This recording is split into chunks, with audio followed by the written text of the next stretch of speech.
All right, here's the thing. I like helping people with their money, but sometimes I need to just tell it to you straight and break it down for you so that you actually listen.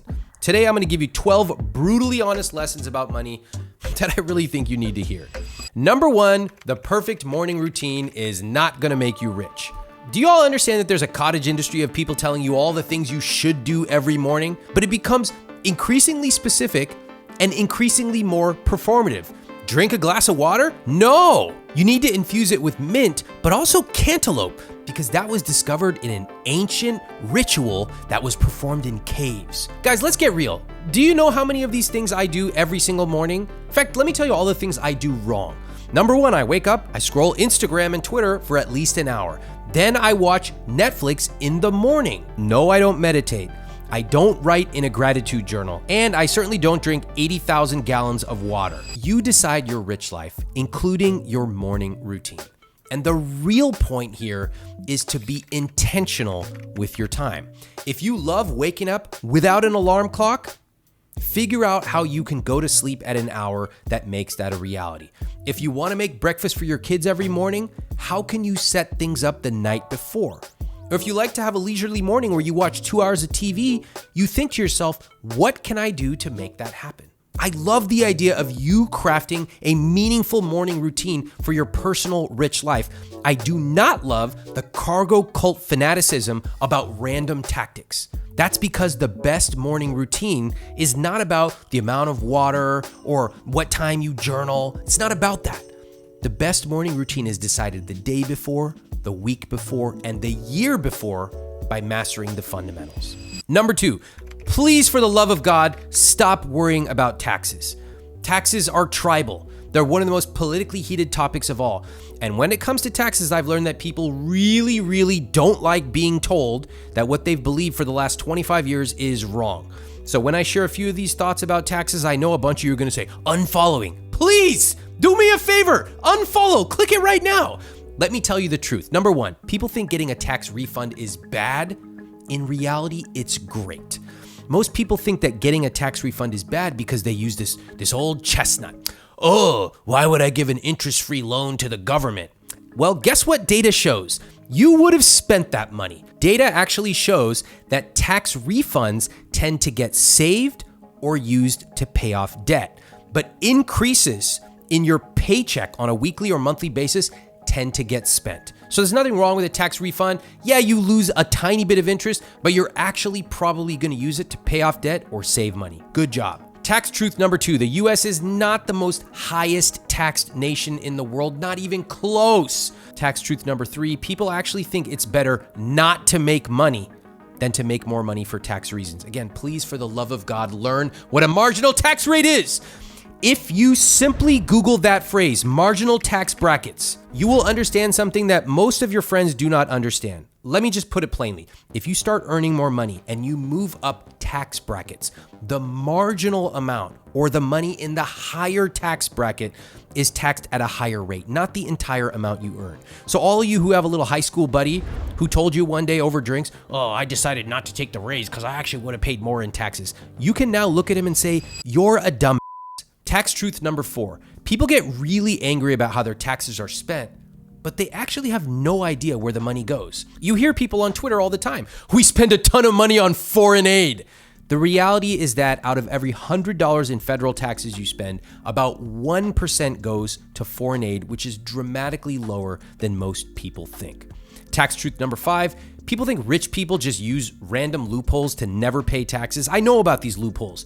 There are a few legit ones, like tax efficiencies in your investment accounts, maxing out your tax advantage accounts, and a few more, but not nearly as many as you think. In general, those loopholes are few and far between, and they're largely available to the super rich who earn millions, or better yet, billions via capital gains, not ordinary salaries or even high salaries of lawyers and bankers. Tax truth number six, your politics cloud your rational judgment on taxes. Your personal psychology, along with your sources of information, play a huge role in your beliefs about taxes. Now, whenever taxes come up, you're going to hear a lot of nonsense. My personal opinion, I'm happy to pay my taxes. I'm successful because of so many parts of infrastructure in this country. I'm thrilled that I can make the kind of money I can in America, and I'm happy to pay my taxes to support the common good. Analyze your taxes critically and make your own decisions. Number 3, you're not that special. You ever hear this phrase? Personal finance is personal. I'm not a fan of that phrase. Too often it's used to justify hyper individuality as if your situation is unique. I don't think so. I've talked to a lot of people. A better phrase, most people are mostly the same. See, everyone likes to think their situation is unique, but most people can actually improve their finances by following a basic set of principles. Those are the ones I write about in my book, I Will Teach You to Be Rich. Follow the basics, and once you master those, you earn the right to be different. Number 4, inflation is not the problem. When someone talking to me making $78,000 a year has $96,000 in debt and says, "What am I supposed to do? Inflation is killing me." Then I find out they drive an F450 so they can tow 3 pieces of wood. I go, "What is inflation?" They go, "I don't know. Things are so expensive. The grocery store is killing me." I go, "Really? That's so interesting. Do you track your spending at the grocery store?" "No." "Then how the do you know inflation is going up?" Is it perhaps that you've surrounded yourself with a bunch of news that tells you inflation always goes up? I wonder. What I typically find with people who spend hours talking about inflation is that number 1, they're spending too much money. They don't even track it. Number 2, their savings and investment rates are extremely low. They don't even know what a savings rate is. And number 3, they have surrounded themselves with news sources that tell them the economy is going horribly. Sometimes inflation goes up, sometimes inflation goes down. You cannot control it. What you can control is your income and your spending. Focus on that. Leave the macroeconomics to somebody else. Number 5, the way you feel about money is highly uncorrelated to the amount in your bank account. Do you know how many millionaires I've talked to who always worry about money? What you quickly discover is that these feelings of financial scarcity have very little to do with the amount in their bank and much more to do with themselves and how they view money. By the way, many of you don't know how much money is actually coming out of your bank account every year. You're afraid to rent a movie for your kids on Amazon Prime for $4, yet you're unknowingly paying thousands of dollars to your financial advisor. Look at this. I recently got a DM from someone on Instagram saying, "Ramit, I have this financial advisor. I'm not sure if they're right for me. Can you help me figure it out?" I said, "Hey, why don't you join my money coaching program and I can help you.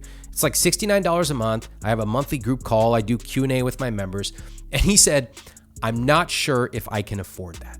Now, I find this extremely fascinating. I don't mind if this person joins my money coaching program. That's not the point. But the thing is, this guy is almost certainly unknowingly paying thousands of dollars per year to his financial advisor. Over his lifetime, he will likely pay hundreds of thousands of dollars to his financial advisor if he's paying AUM, or assets under management. But he would rather blindly pay a percentage than actually write a small check.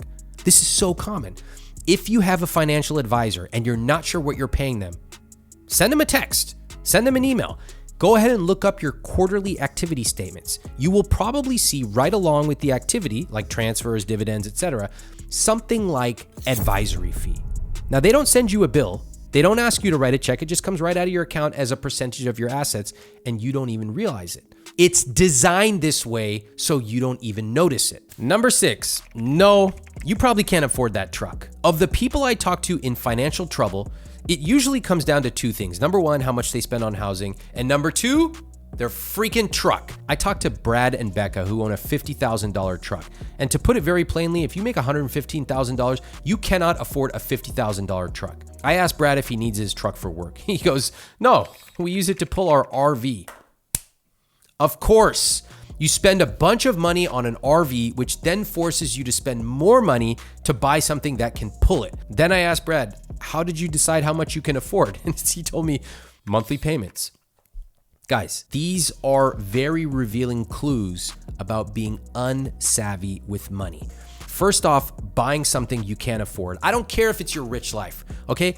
Just because you twirl around 3 times and say rich life doesn't mean you can afford it. Okay. Number 2, deciding how much you can afford based on monthly payments or how much is in your checking account. That is not how you decide if you can afford something. And number 3, letting the tail wag the dog, meaning you buy something expensive, which you then need to pay for something else expensive to service it. Can I just tell you straight up?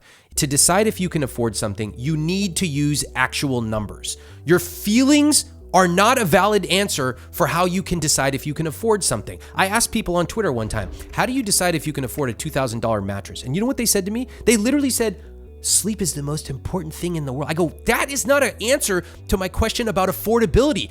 When I ask you a question about affordability, your answer better have a number in it. Let me try it right now. Everybody listen, I'm talking to you. Yes, you watching this. How do you decide if you can afford a $2,000 mattress, an $80,000 truck, or a $650,000 house? Give me your answer and it better freaking include a number. Don't tell me about your back. Bunch of commenters going, Ramit Sethi, you never experienced back pain. I f***ing understand back pain. I work out all the time. What I don't understand is answering my affordability question with a feeling. That is not an answer.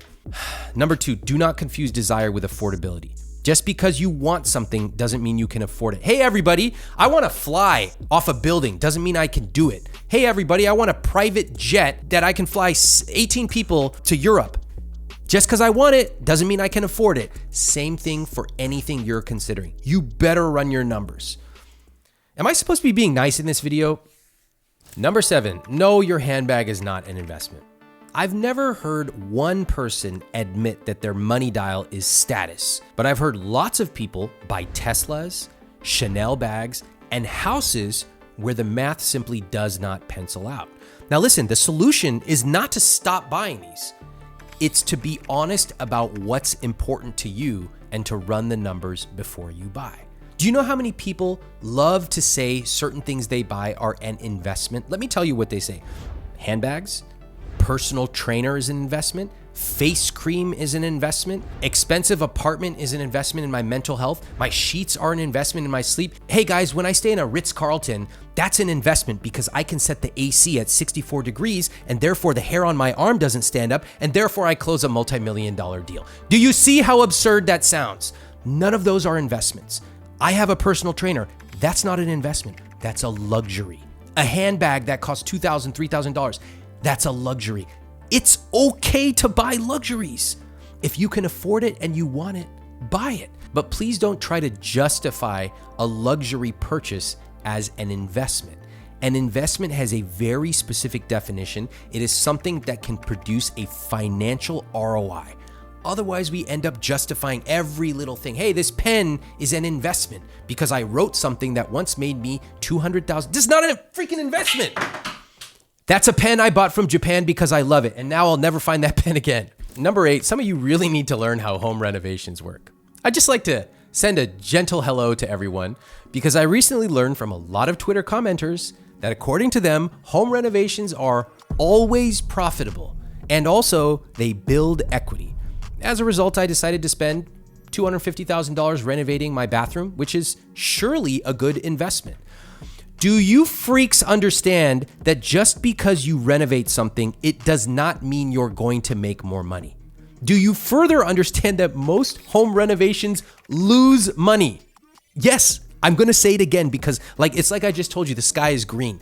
Most home renovations lose money. Just because you say the word equity does not mean you can afford it. And by the way, I'm not even getting into the insanity of taking out a loan to renovate. That makes no sense whatsoever. But anyway, here's my point. Just because somebody tells you renovating is a great investment, it's not. Please, please, please Google one thing about home renovation ROI before you drop $65,000 on your bathroom. Number 9, why are you so obsessed with generational wealth? If you have $40,000 of debt, I don't really understand why you're talking about generational wealth. Just because this phrase spread on TikTok over the last 2 years and a bunch of whole life insurance salesmen wearing shorts and writing on a whiteboard are telling you need to think about generational wealth does not mean that it is the first or even the 10th thing you should be thinking about.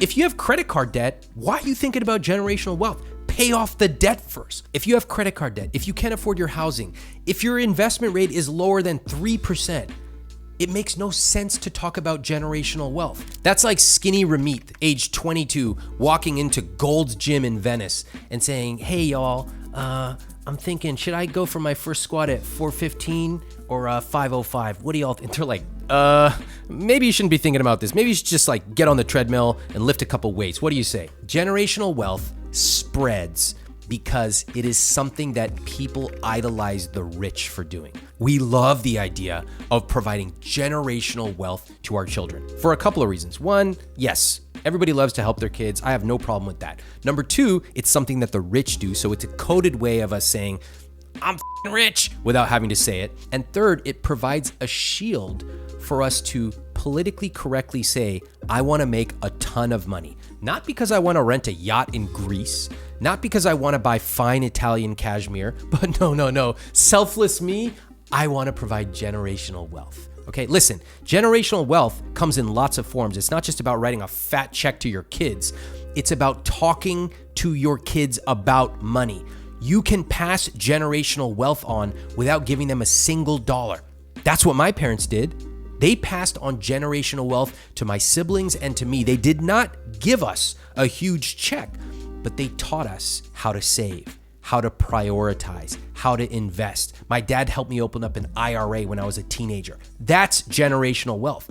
Or if you have money and you've maxed out all your accounts, you put your 529, all that stuff, sure. But remember, the point of generational wealth is not simply to accumulate a ton of money and then hand it off to the next generation. You can give your children a healthy relationship with money, but that means you've got to be having regular, positive, proactive conversations about money all the time. And there's just one catch to that. In order to teach your children about money, you have to know about your own financial values first. Number 10, you will lose if you try to time the market. This is what trying to time the market looks like. It's a big no-no, and it's going to cost this person hundreds of thousands of dollars. If you read the investment literature, it will show you that what matters is time in the market, not timing the market. Timing the market means you try to guess when it's a good time to buy and you guess when it's a good time to sell. Well, it turns out that people are absolutely horrible at that. And most people, after they read a single investment book, they go, oh yeah, timing the market, that's really bad. You know, Ramit, I really want to invest. And this is where they go ... They go, Ramit, I know that you shouldn't time the market. And I go, oh God, everything after this comma is going to be about timing the market. And then they go, but it seems like things are really expensive right now. That's timing the market. You invest every single month. Doesn't matter if the market's up, doesn't matter if the market's down. You set it up automatically so that every single month you're investing. That way you are not trying to guess if the market is good or bad. And the truth is, you'll never guess correctly. Even the highest paid portfolio managers are horrible at timing the market. What makes you think you or I would be any better? Don't try to time the market. Set it up automatically. Be humble enough to know that you're not good at timing the market. Set your money up to be properly automatically invested and then move on with your life. Number 11, stop focusing on the wrong things. How many people are obsessed with the right app? What type of superfood are you eating? Should I put this expense in this category or that category? All these tiny $3 questions. I really wish that we had a culture focusing more on fundamentals. Show up, consistency, pick the right principles, live them every single day. If you fall off one day, it's okay. Get right back on tomorrow. These are things that matter. A lot of times when it comes to money, we focus on $3 questions. Should I buy the medium-sized fries or the small fries? Should I buy a coffee today or on Tuesday? A better approach is to focus on the $30,000 questions. Do I have automatic savings set up? What's my savings and investment rate? Can I increase it by 1%? If I'm in a partnership, are we on the same page about money? These are $30,000 questions, the things that actually move the needle. Focus on the $30,000 questions, not on the $3 questions. Number 12, stop getting your advice from gambling addicts on the internet. You would think I wouldn't have to tell you this, but from the number of people in meme stock forums, it seems like I guess I do. If you're following people who tell you you can make $1 million overnight, you're probably getting scammed. It's not that hard to realize that most of the people in these forums have one simple desire, and it is to get rich quick. How many Aesop's fables do we need to read before we realize that's probably not a good approach? Deep down, what a lot of these guys want is, number one, to get rich quick. Number two, to have a sense of community. And number three, they want to have status. Now, if you want to have that, it probably means you need to be patient. You need to master the fundamentals. You need to build a system. All things that gambling addicts are terrible at. whatever, if you want to take all your money and put it on a single stock, God bless you. You're definitely going broke. We all know that. It's just a matter of time. Investment is supposed to be boring and highly profitable. Of course, the very people I'm talking to are not watching this video. They're on Reddit right now in one of these meme stock forums trying to pump and dump a bunch of garbage. So they're never going to watch this. But if it's your brother, husband, if it's your husband, I feel really sorry for you. If it's anyone you know, good luck. You really need to be careful who you learn money from. If you click the wrong video, you might end up spending the next 30 years of your life hearing from financial experts who tell you the only way to get rich is to eat rice and beans and use a vacuum cleaner to find nickels in your couch every Sunday. And for the next 7 years, you've got to collect that lint from your dryer, all so that you can make a beautiful baby blanket. I don't know about you, but that's not the kind of life I want to lead. I want to buy a round of drinks for my friends. I want to travel and stay at a nice hotel. And I want to be able to save and invest while I'm living my rich life. This bad money advice that is everywhere costs people thousands or millions of dollars today. And I'm frankly sick of it. I want to stop it. So in this video, I'm going to flag some of the bad money advice that you should be aware of. And yes, I'm going to name names and specific bad advice to look out for.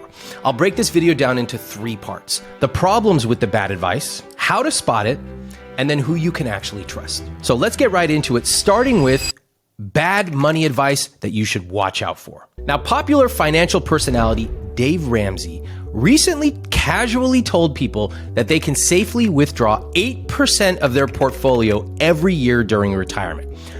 Do you understand how absurd that is? No, you don't understand. I'm about to break it down for you. 8% means that you will run out of money before you die 60% of the time. This is well understood math. The 4% rule means you can safely withdraw 4% of your portfolio every year and you will not run out of money before 30 years. It's a generally very good rule. You can vary it at 3.8, 3.5, 4.2. But 8%? That's freaking insane. That's like me telling you, hey man, yeah, you could totally drive your Toyota Corolla 195 miles down the freeway. It's totally cool. No problem at all. What the hell? That's nuts if you understand the math. Now, how Dave can have a national platform and go out and tell retirees that they can take 8% of their portfolio out is mind-blowing. And of course, he got roasted on social media, as he should have. Now, I got to tell you, while I personally enjoyed Dave Ramsey being roasted over his awful advice on 8% withdrawals, we should also remember that this is total inside baseball. The average person does not know what a safe withdrawal rate is. Half of the people watching this video just stopped watching once I said retirement. You guys aren't even watching this. Is anyone here? No. Because the everyday person does not care about the technicalities of personal finance. They just want to know a few things. Am I going to have enough? Can I buy dinner out at Chili's? And also, why do I have a terrible palate for restaurants? Why the hell would I spend any money at Chili's? These are basic questions that everyday people want to know, not SWR. What's SWR? But here's my message. If you've been in the industry for decades and you're out there telling retirees that they can take 8% safe withdrawal rates, that's not just bad advice. That's dangerous. Now, another absurd piece of advice that Dave tells people is that you should keep your housing costs below 28% of gross income while at the same time paying for a 15-year mortgage. Now, that's pretty conservative advice. I don't mind being conservative with your money. The problem is that might have worked in 1975. It does not work now. Housing prices have exploded, primarily because of NIMBYs in every city in the country. Let me show you a chart of America's median household income versus median mortgage prices. Look at this. This chart shows you that housing is unaffordable. In fact, in every city in America, housing is unaffordable as defined by 28% of gross income over a 30-year mortgage. So for Dave to say you should pay that much over 15 years, not 30, is disheartening.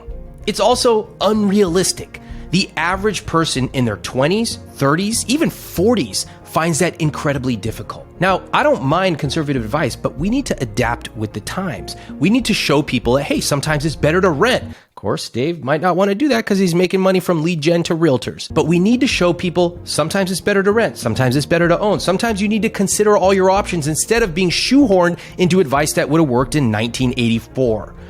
Now, Personally, I like a 30-year fixed rate loan. Yeah, you're going to pay a little bit more in interest compared to 15 years, but it's more flexible. You can pay it off shorter if you have money. You can extend it out if you like. So I disagree with holding people today to the exact same standards that would have worked in the 70s or 80s.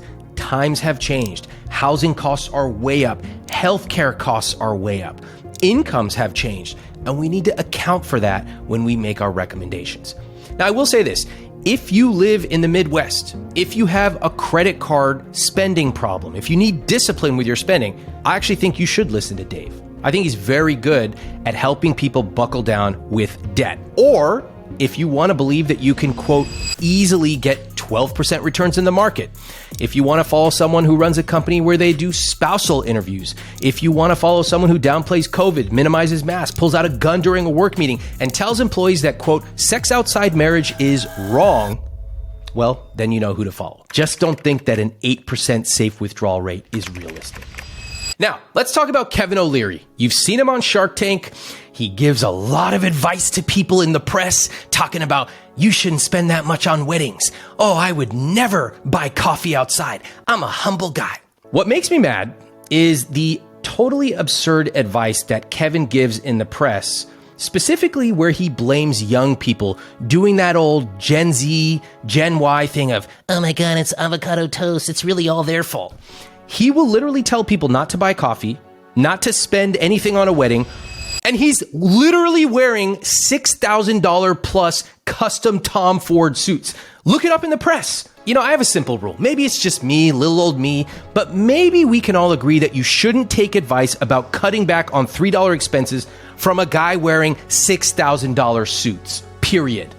By the way, his net worth is estimated to be over $400 million. You know, I used to think that you can make a lot of money and still be in touch with different people from different professions.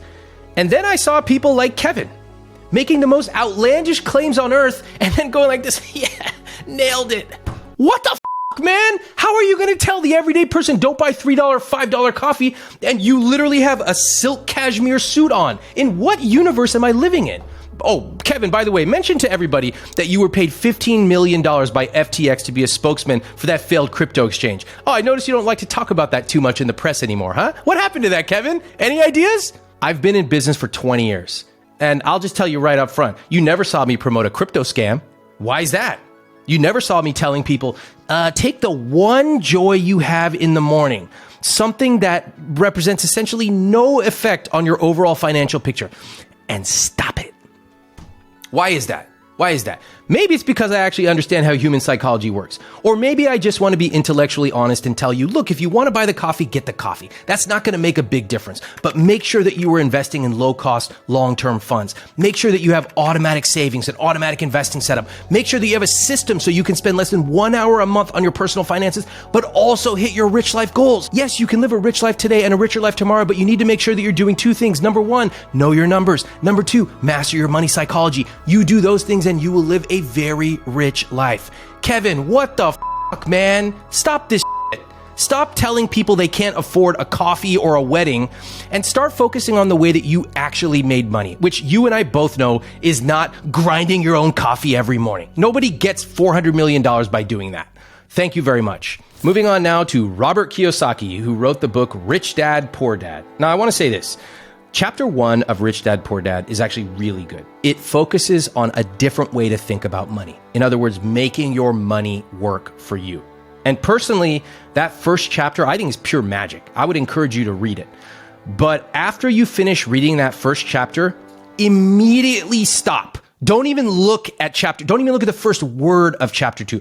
Put your hand over it, close it, get in your car, drive to the library immediately. I was going to tell you to donate it, but I really don't want you to subject other people to it. I don't know what to do with this. I don't know what to do. Just don't read any more past that because it all turns into complete dog shit. I'm not kidding when I tell you that Robert Kiyosaki literally said that the best investment is cans of tuna fish. I'm not joking. He actually said that. According to Robert, you got to buy tuna because this is the end of the world. And remember, I invested all my money in tuna. And yeah, I have this small little problem of mercury poisoning. But besides that, I'm going to make a killing on this. Now, of course, I had to have a little fun with Robert. I tweeted him back. Sadly, he never replied. What I want to talk about is, why do financial experts say these absurd things? And there's a few reasons. First off, pure shock value.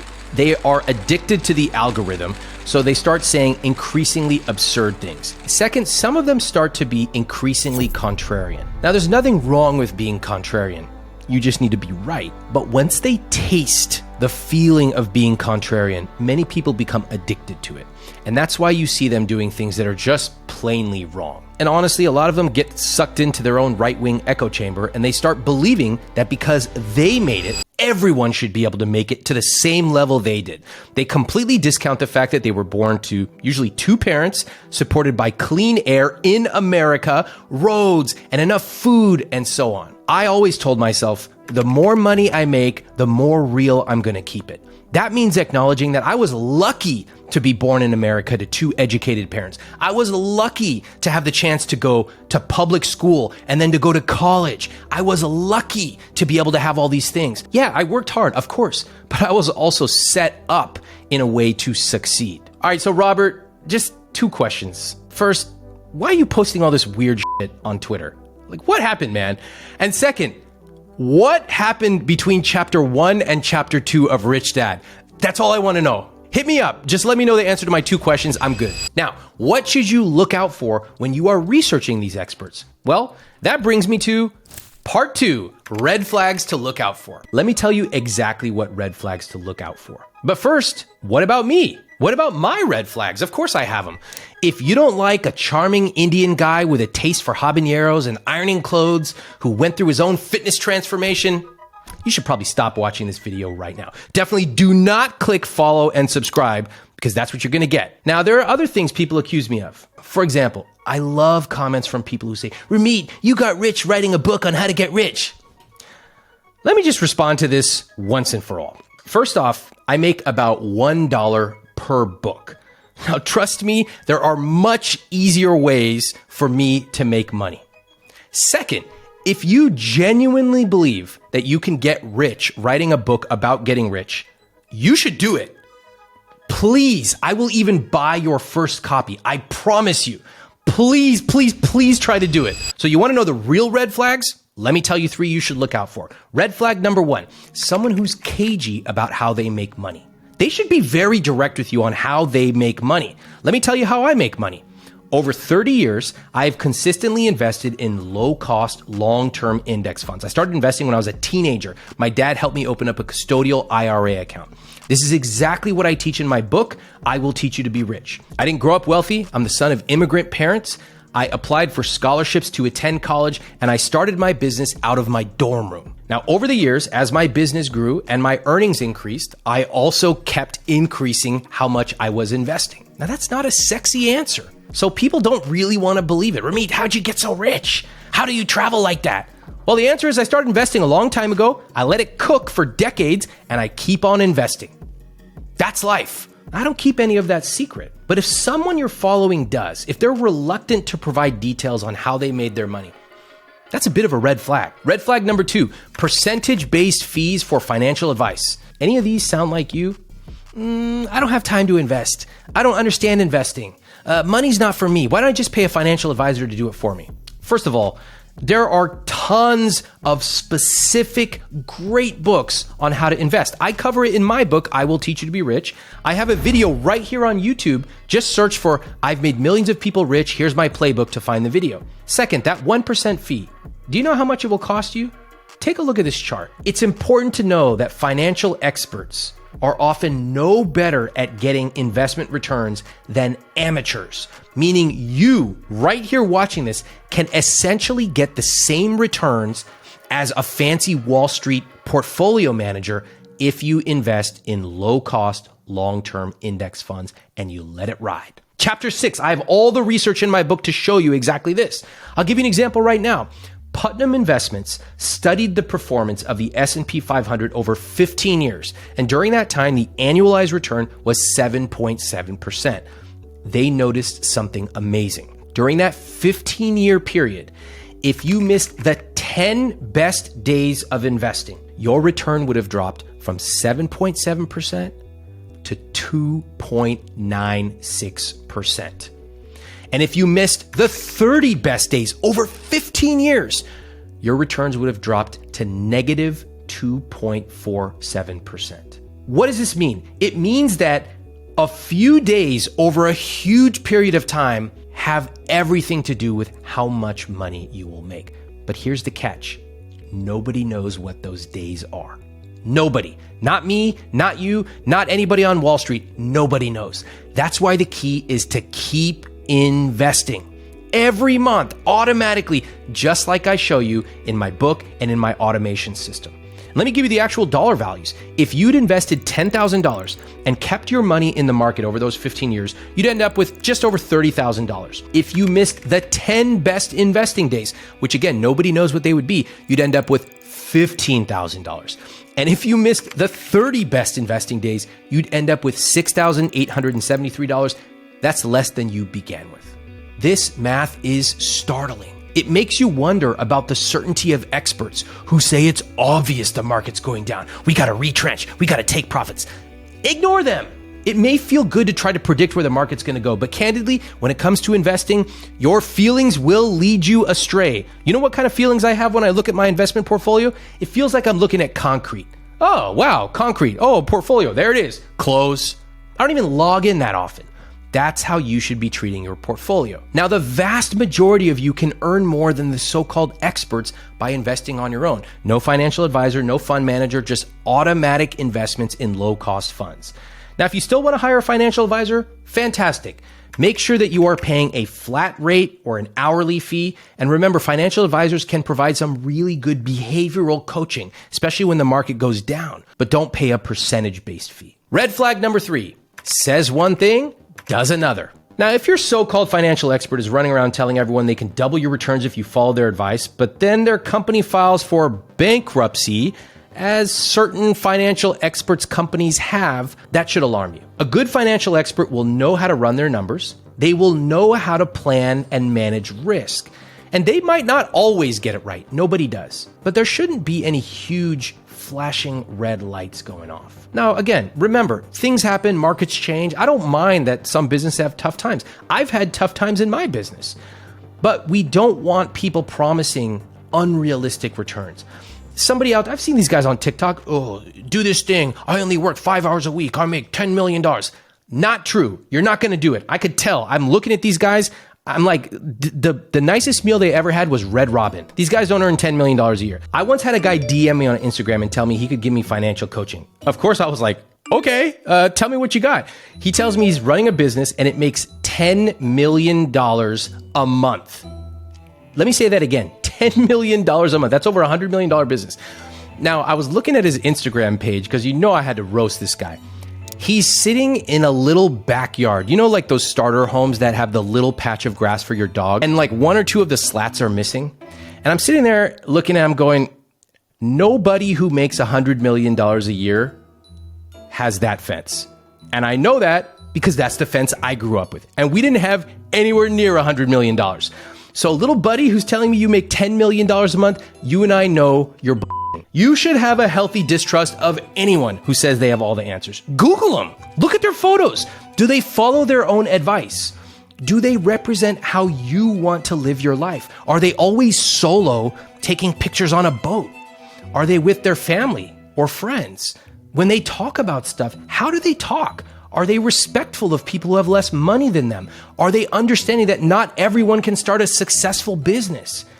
Please, I'm begging you, take advice from people who understand what it's like to be you, not people who are going to shame you for wanting to buy coffee or tell you that the reason you're not a multimillionaire is that you buy avocado toast. Please do your research. This is a very important decision who you trust when it comes to your finances. And I do want you to know there are some good people giving good advice out there. In fact, that brings me to part 3, who you can trust. Now, if you're watching this, maybe you've read my book, you've seen my show on Netflix, I hope you are following some of my advice, applying it to your situation, which can get you real results. But I also want to recommend 3 other people I think are doing a great job in the financial world, because you shouldn't just follow one person, you should follow multiple people. One person I recommend you take a look at, Nick Majuli. You can find him on Twitter if you search for @DollarsAndData. Nick is a data scientist, and he shows people really surprising ways to look at money by running real numbers. You know, he recently asked this pretty provocative question. Imagine you meet someone who claims to be a financial expert. If you could only ask them one question to determine if they're legit, what question would you ask? I love his answer. How do you get rich without getting lucky? People don't want to hear about how to get rich from someone who had super rich parents. They want to know how they can do it with their background. So Nick Majuli, great guy and great advice. Another person I want to recommend to you is Katie Gaddy Tossan, aka Money with Katie. Now, I like her Instagram account and I love her on Twitter. She covers a lot of awesome financial issues, including cultural and gender issues with a totally fresh take.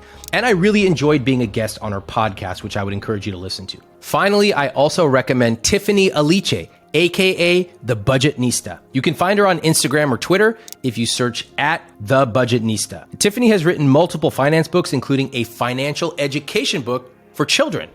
She has a blog, she co-hosts a podcast, and she's part of a Netflix documentary. I like what Tiffany's doing because she's getting more people of color to learn about money and take control of their financial future. I recently saw her at a Nashville event, and she was telling me what her business is like and how many people recognize her on the street. It totally blew my mind. So, if you have made it to the end of this video, you now know what kind of advice should trigger your red flags. You should know what to look out for, and also some people you can trust that have your best interests at heart. A lot of people say they want financial freedom, but do you really know what that is?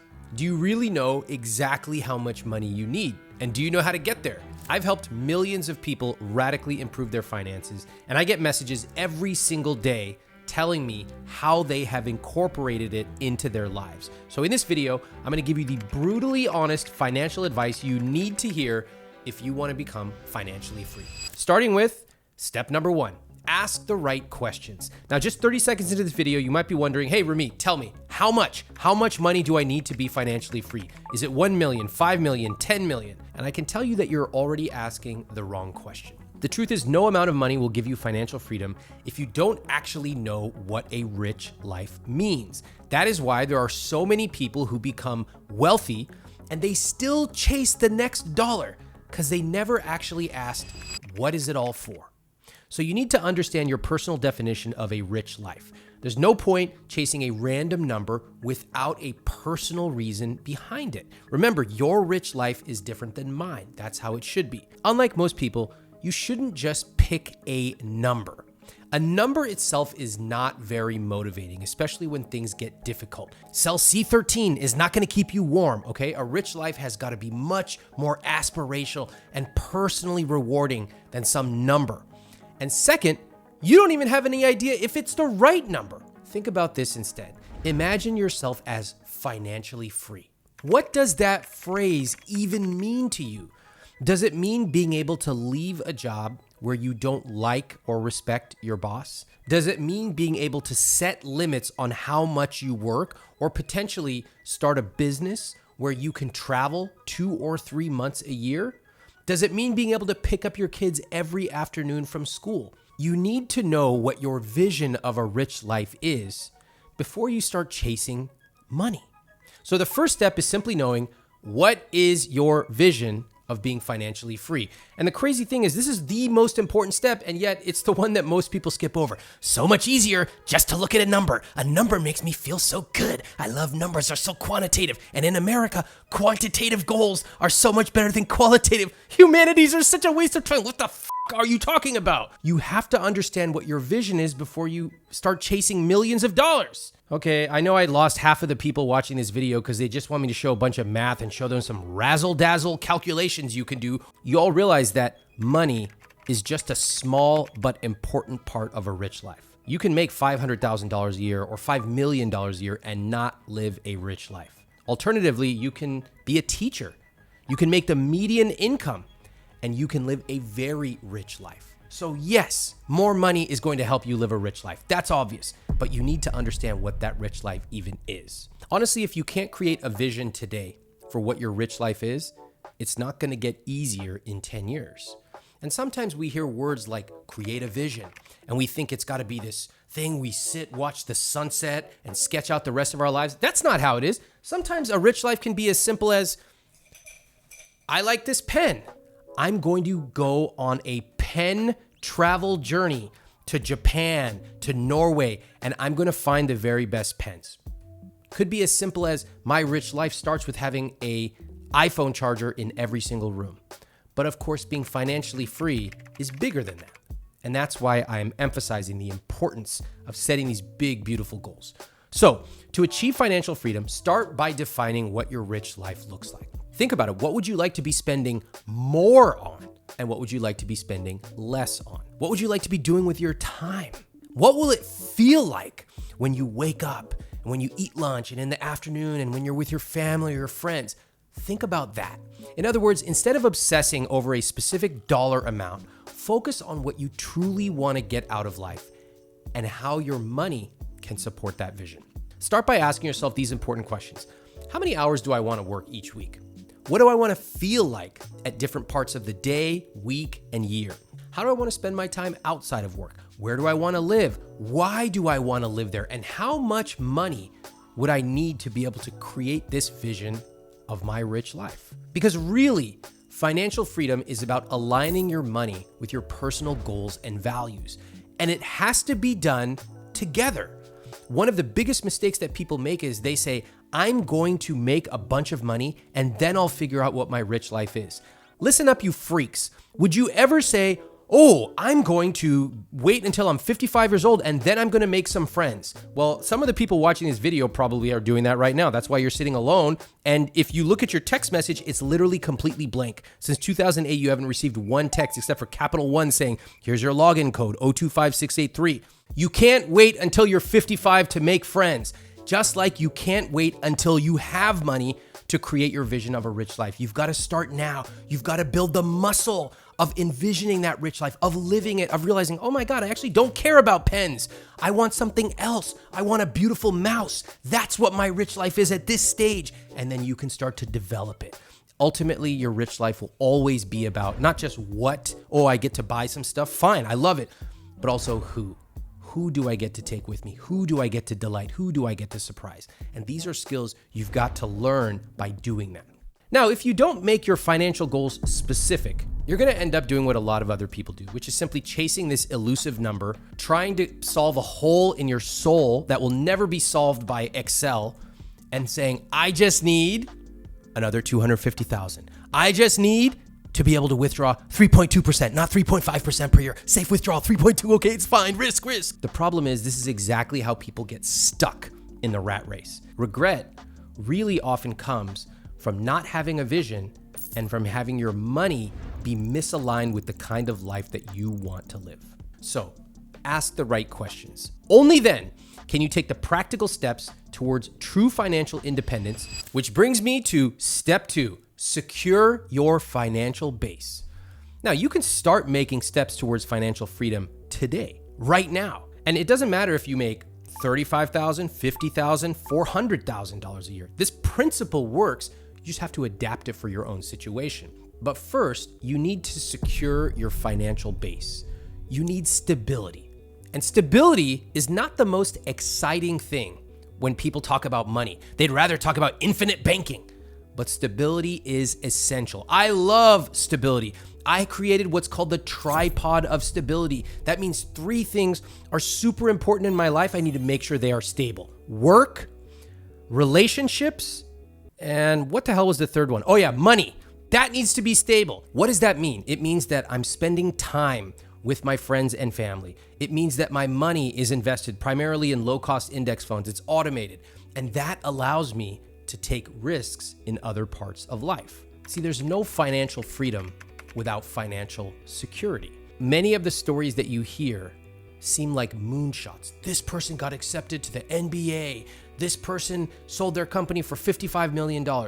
That's fantastic, but I don't build a rich life based on hoping that I'm winning the lottery. No, I'm going to engineer a rich life step by step by step, even if it feels a little boring at first. This foundation, this long-term thinking, it's a total necessity. It's the same principle that is a necessity in money, in fitness, in healthy relationships, and anywhere else you're trying to improve your self-development. First, the non-negotiable. The truth is, high interest debt, like credit card debt, is one of the biggest barriers to building wealth. If you are stuck paying high interest debt, like 26.99%, it's going to be very hard to get financial freedom. This is why it always confuses me when people are in $28,000 of credit card debt and they're sitting there talking about generational wealth. Generational wealth? Why don't you pay off your credit card debt first? This is like somebody sitting there in their kitchen going like, Ramit, I really think we need to add an extra bedroom. It's really going to increase the property value, and we certainly need extra space. Our family's growing. I'm like, your f***ing house is on fire right now. Why are you talking about a renovation? Pay off the debt. Okay, credit cards for many people give them the illusion of wealth. The problem is they don't really understand how high interest debt works. For example, I understand that I can get roughly 7 to 10% in the stock market, which turns out to be a lot of money. If I could get 26.99%, I would love it.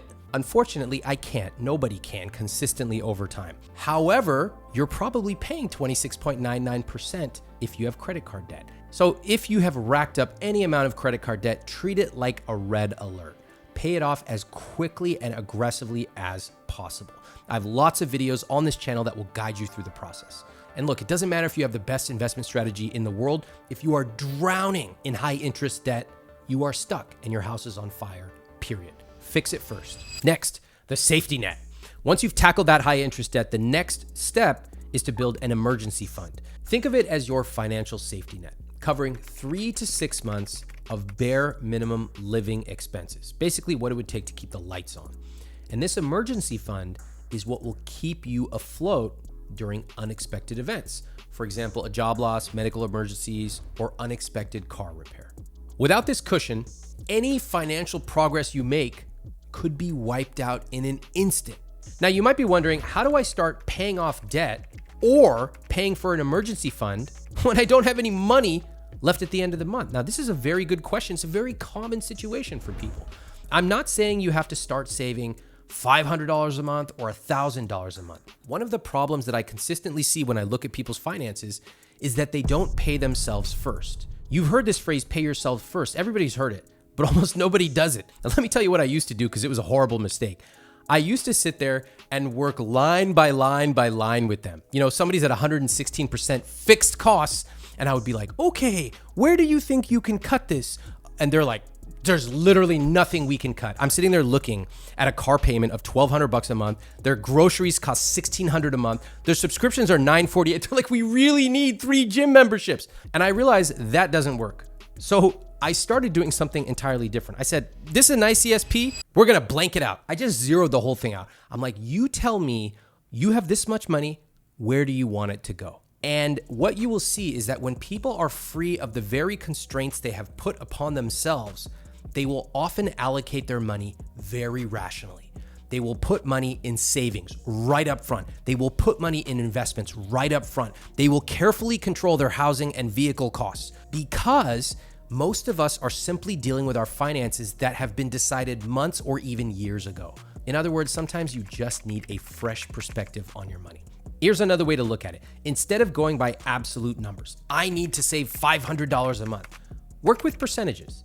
That really helps make your financial goals scalable. So if you're making a low amount of money, then you're investing a low amount. That's okay when you're starting out. But as your income increases with a raise, with getting married, or whatever other form of side business, that percentage naturally updates as well. Now, my recommendation to start off is saving 5 to 10% of your take-home pay towards your savings goals, which includes your emergency fund. And again, that means that as your salary increases, even if you keep that number at 5 to 10%, the amount you're saving will increase as well. Even better, you can automate all of this. I don't want to be sitting in Excel and typing all these numbers and calculating stuff. I don't want that, okay? I got other things to do, like eat. So you automate this. I'm not kidding when I say that automating your money will be the single most profitable system you ever build. You can get that automation system in chapter 5 of my book. Again, I got plenty of videos showing you how to do this, so make sure you subscribe. Hit that button right now if you haven't already done it. One of the most overlooked ways of growing your money is to negotiate a raise at your current job. Remember, there's a limit to how much you can cut, but no limit to how much you can earn. I've got a whole video about that, but let's move on to step number 3, putting your money to work. Money is life. Money needs to flow. It's like water. You can't just let it sit there, let a bunch of mosquitoes feed on it.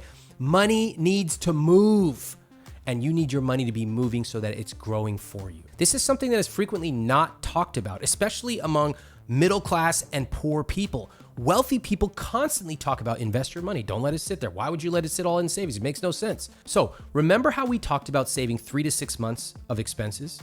Well, instead of letting that money sit around in a checking account, you want that to be growing in a high yield savings account. Now, these accounts are mostly available at online banks, and they typically offer interest rates that are quite a bit higher than traditional savings accounts. So if you're not doing this, you're just letting money sit there and not actually grow for you. Now, this is the perfect example of a small, simple decision with large results. High yield accounts will grow your money a little bit. And I like it. I like that interest. I'm not putting money in a savings account to maximize interest. I'm putting it there to keep it safe. But I want to pick a bank that in general is going to give me a good interest rate. And I'm going to put that money to work knowing that real wealth is created by investing money. That means putting your investable money in assets that grow over time in things like index funds. Remember, investing is not about getting rich quick. It's not about winning the lottery.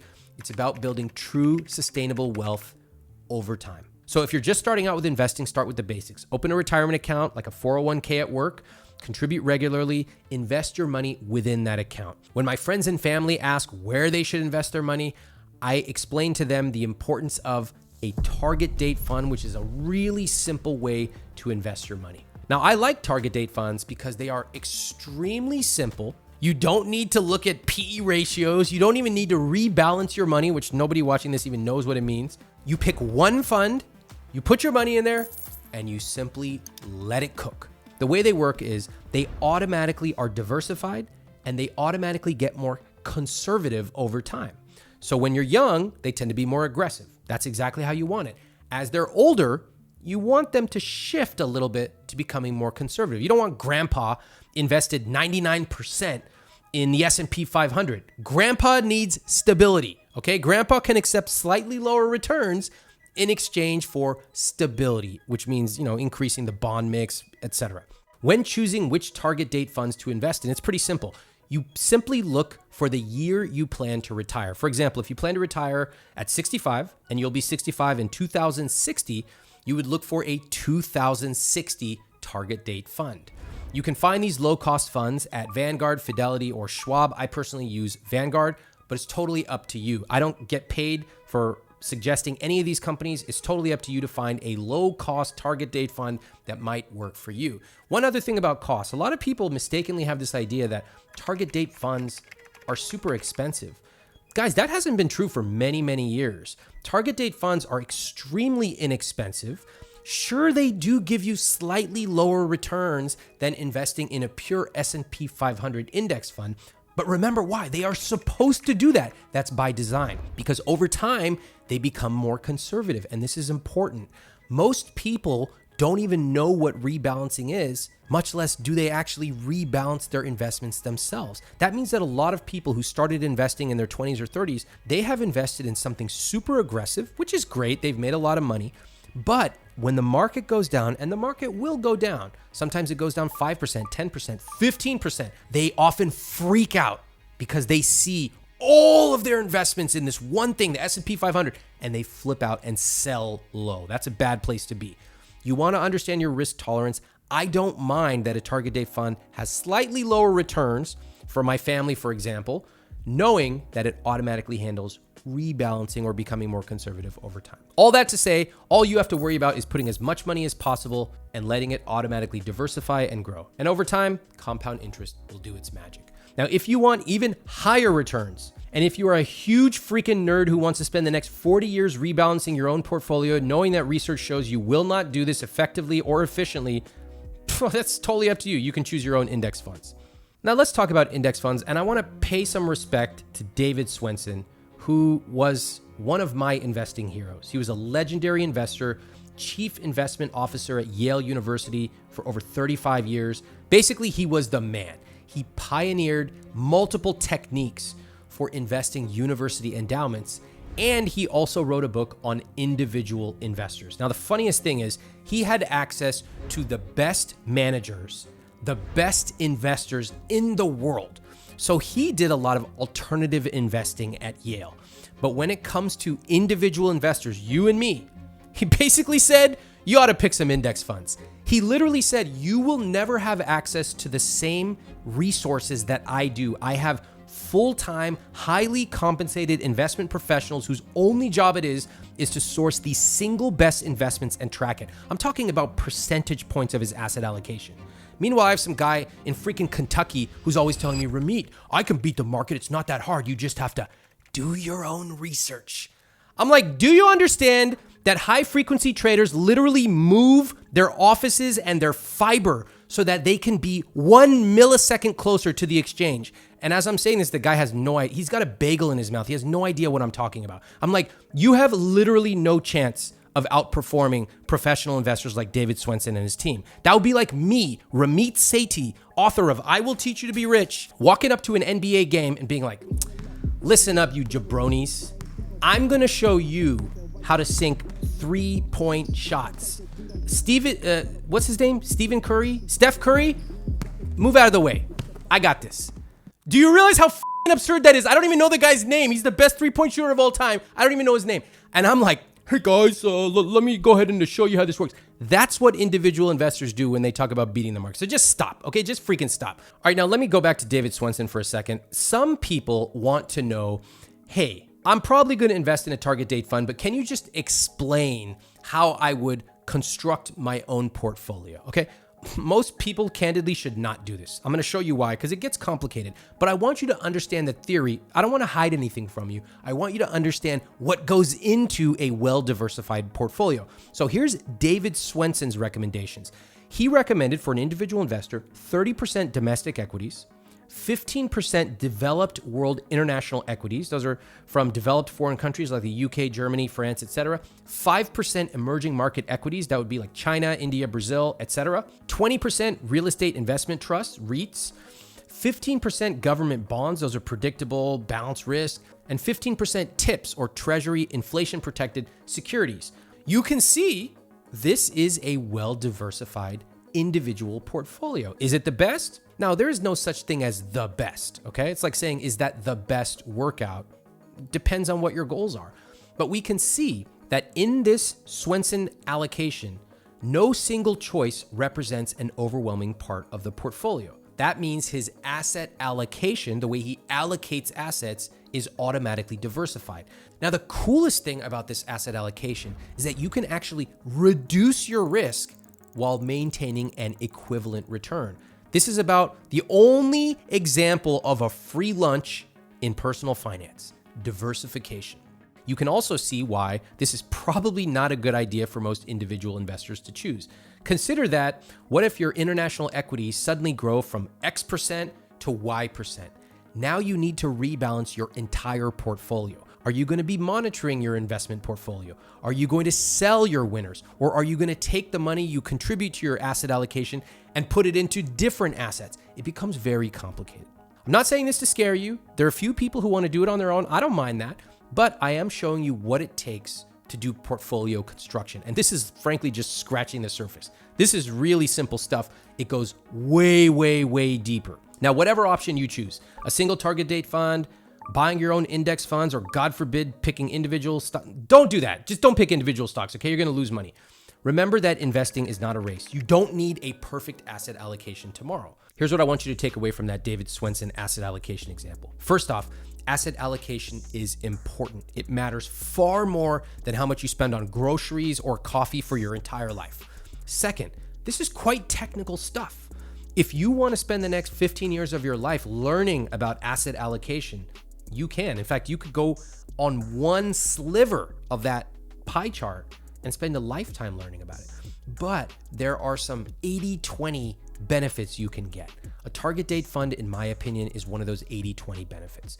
You get basically 80-90% of the returns with almost none of the work. You really want to ask yourself, how much do I want to do this on my own versus how much do I simply want to pick an index fund, a series of index funds, or a target date fund that's going to let me closely mirror diversification and, more importantly, get to my goals. Ultimately, remember this. Financial freedom is not about a get-rich-quick scheme. It's not about a quick fix or even picking one winning investment. It's about having a vision for what financial freedom means to you and then consistently, slowly investing and saving so that you achieve that goal. Now, earlier I mentioned another video of mine where I show you the exact steps you can take to negotiate a higher salary at work. What money habits do you have right now that are keeping you from building wealth? You see, a lot of living a rich life boils down to your money psychology and what you believe about money. Now, you're gonna be amazed at how fast your financial life can change once you change your mindsets and your money behavior. So in this video, I'm gonna break down the 7 most common money habits holding you back and what to do instead, starting with bad habit number 1, ignoring money.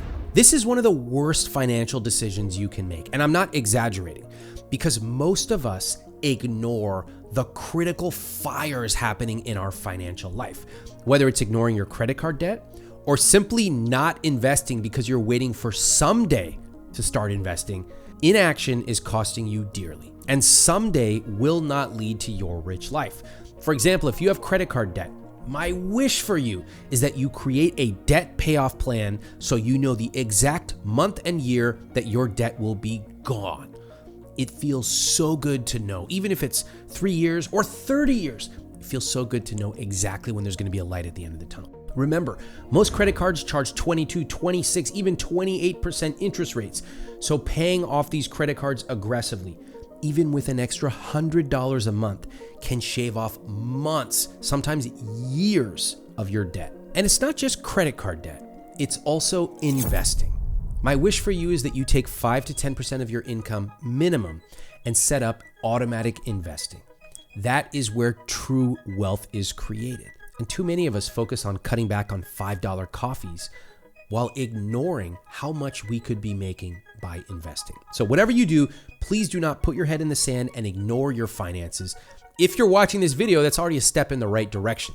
So let's move on to bad habit number 2, asking $3 questions, not $30,000 ones.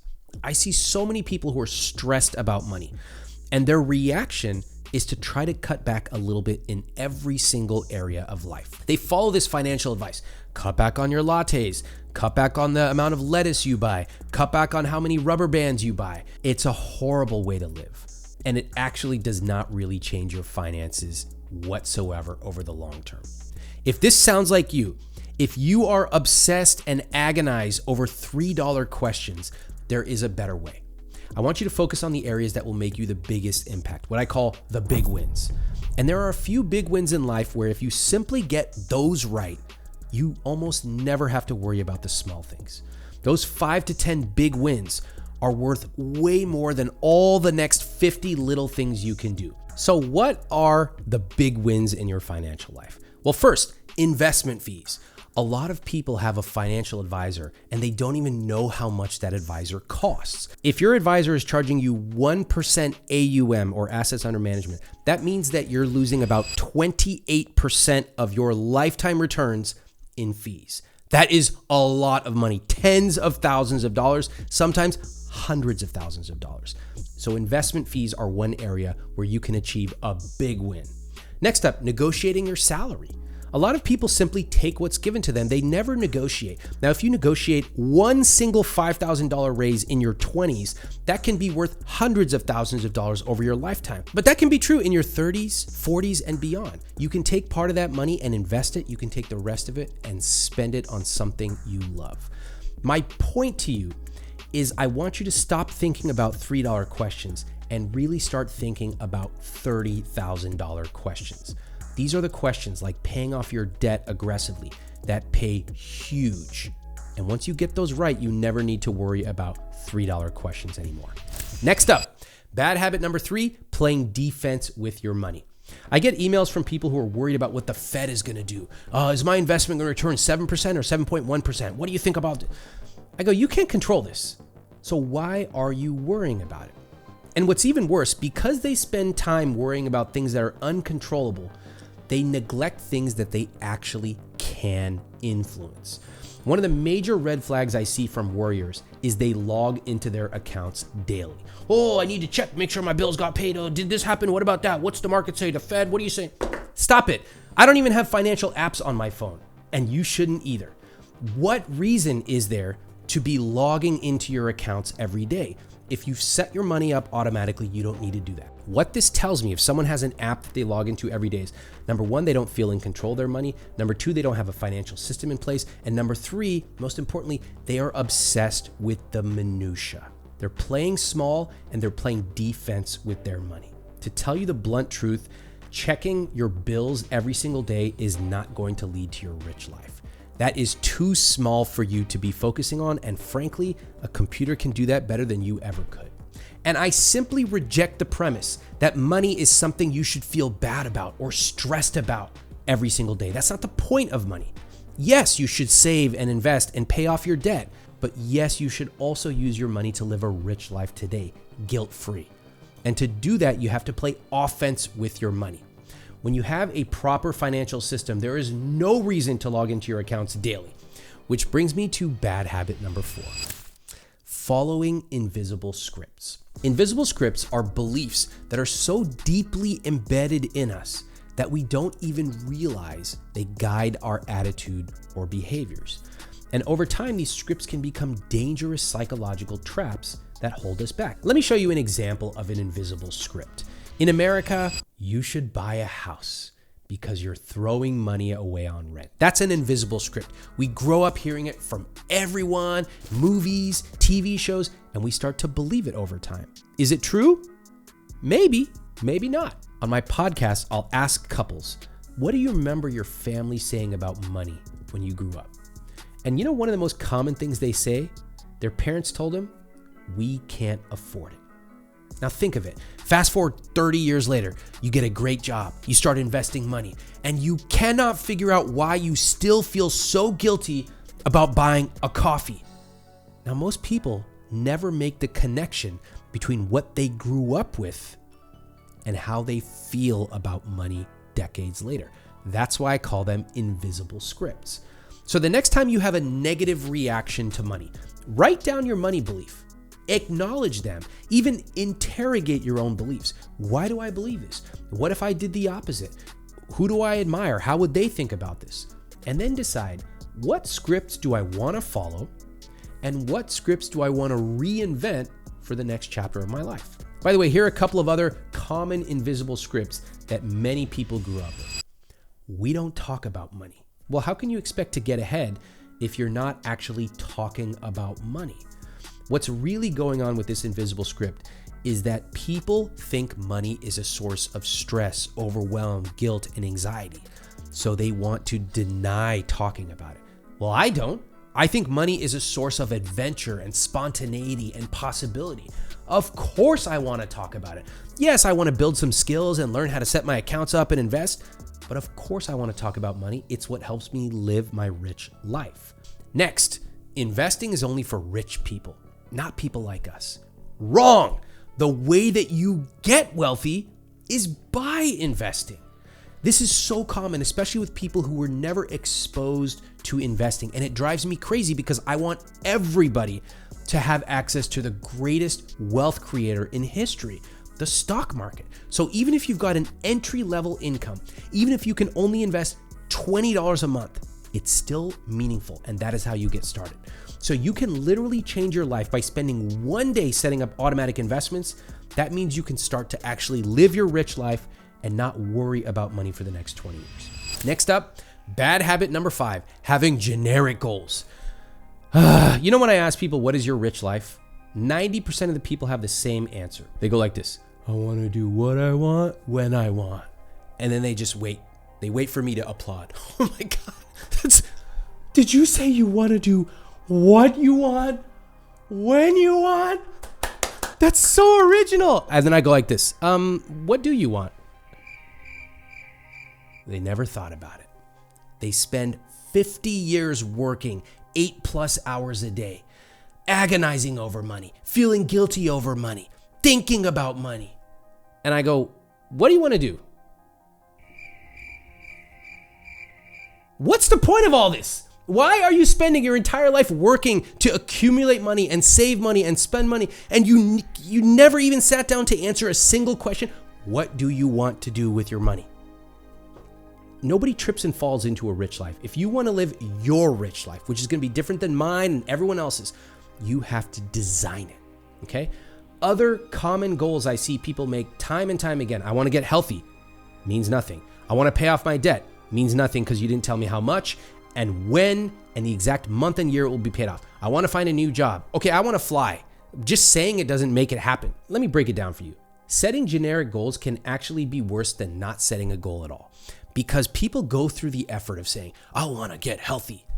And then, of course, inevitably, life gets in the way and they don't get healthy. They don't even know what healthy actually means. And then they beat themselves up. Well, I set this goal and I never follow through and now I don't trust myself. Better you didn't even set that at all. Instead of saying, I want to get healthy, I want you to get specific about exactly what you want to do, when you want to do it, who you want to do it with, and then you can control that part of the process. So how do you create better goals? Well, you can use SMART goals. SMART goals are specific. What will my goal achieve? Measurable. What does success look like? Attainable. Are there resources I need, such as the courses at iwt.com that we offer? Relevant. Do I really want to do this? And time-oriented. What is the deadline? Let me give you a few examples. A terrible goal. I need to get better with money. A bad goal. I want to save $1,000 this year. A SMART goal. I want to have $40 per paycheck automatically transferred to my vacation sub-savings account for 1 year. That's how you do it. Do the work up front to define what success looks like. And if you aren't sure, honestly, guess. Just write it down and then course correct over the next month or 6 months. Which brings me to bad habit number 6, spending without a plan. You know how many people go through life feeling like spending money is a bad thing? They even say, I should be good this month, which to them means they aren't spending money because spending money is bad. On one hand, we are very puritanical about money. We're told not to buy lattes, not to buy jeans, not to buy handbags because they're frivolous. Funny, you never hear someone describing an $80,000 truck as frivolous, but a $2,000 handbag? So frivolous. And we do this for our entire life. On the other hand, we see our friends in Bora Bora on Wednesday on Instagram. We're like, how come they get to do that and we don't? What if spending money actually felt good? My dream for you is to have a vision for spending money on the things you love. And once you do, then you can cut costs mercilessly on the things you don't. The challenge is that many of us have never articulated what we love spending on. We feel guilty to even say it out loud. I'll ask people, what's your rich life? What's your dream? They go, I guess one day I'd like to have a beach house. I mean, it doesn't even have to have a roof. It doesn't have to have walls, no windows. It doesn't even have to have a door. I just need to be within 5 miles of a beach. I go, what the f***? I just asked you your rich life and you just minimized everything, so now you're living in a shack? What kind of answer is that? And it's not that they're a bad person. It's that we have been taught to play small. Now, I don't know about you, but I don't want to play small, and I don't want to wait until I'm 90 to finally enjoy my money. I want to live a rich life today and a richer life tomorrow. Here's what you do. You got to know your numbers using my conscious spending plan template, which you can download right here. Then you prioritize what you want to spend more money on. Now, you can't predict everything. That's life. But knowing your numbers will allow you to build in some flexibility into your life. You'll be able to handle the unexpected expenses that life inevitably throws your way. If you only track the 4 numbers in my conscious spending plan, then when things come up unexpectedly, you won't be thrown off financially. The CSP has 4 major buckets on where your money goes. First is fixed costs. Your fixed cost should be no more than 50 to 60% of your take-home pay. Otherwise, you're going to feel constantly stressed out about money. Next, your investments. I recommend at least 10% of your take-home pay. Of course, the more the better, because this is where real wealth is created.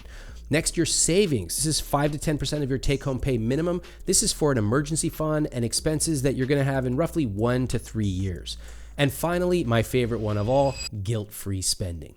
Now that should be between 20 to 35% of your take-home pay. I know what you're thinking. That's a lot. Yes, it is. This is your fun money for anything you want to spend on this month. Could be eating out, throwing a party, taking a trip, treating your spouse or family. Don't get too stuck thinking what goes where or if your numbers are exact.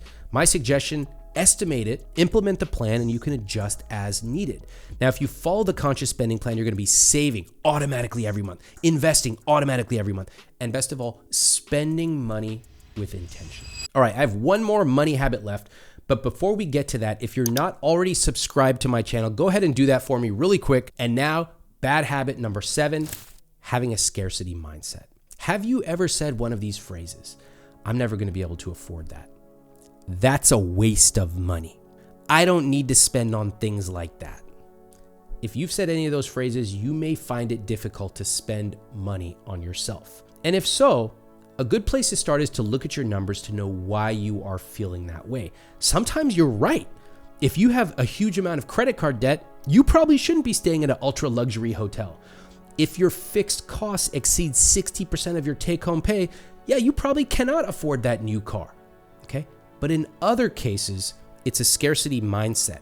And I've spoken to people who have millions of dollars in the bank and they can't bring themselves to buy blueberries or take a trip that their spouse has wanted to take for decades. That holds you back. I would challenge you to adopt a growth mentality, to use money to live a rich life, because the point of money is not to hoard it and save it. It's to use it for your rich life. Now that we've gone through the 7 most common money habits keeping people stuck, I hope you're able to identify which habits are keeping you stuck, and better yet, you know exactly how to change these into positive habits. FIRE, financial independence, retire early. Those words sound great, right? Well, I have some problems with the idea of FIRE. You see, who doesn't love the idea of retiring early with complete financial freedom? It sounds great, but is it too good to be true? As a best-selling financial author who's helped millions of people get their financial lives in order, here's my honest opinion on FIRE. I'm gonna break this video down into 3 parts. I'm gonna tell you what FIRE is, the problems with it, and then I'm gonna recommend what you do instead. Let's start with part 1. What is FIRE? Imagine one day you woke up in your 30s and you had enough money in your accounts to never work again. In other words, your investments were generating more money than your salary was. I remember years ago going on TV to talk about my best-selling book, I Will Teach You to Be Rich. Before the camera started, the anchor and I were talking, and they leaned over, they congratulated me on my book, said, "Oh, great job. Do you have to work anymore?" And I sat back and I realized I'd never really put it that way, but no, I don't have to work anymore. And that was a powerful moment. It's an example of something called the crossover point, where your investments earn enough to fund your expenses automatically. And this idea was first described by Vicki Robin and Joe Dominguez in their book, Your Money or Your Life. It's an incredibly influential idea in personal finance. Money makes money. And at a certain point, your money is generating so much new money that all of your expenses are covered. This is also known as being financially independent. And what can you do when you hit the crossover point? Well, at a minimum, you can do nothing. You can choose to work or not, because after all, you could spend the rest of your life spending down your investments. A lot of people call this retiring early. Together, that is financial independence plus retiring early, or FIRE.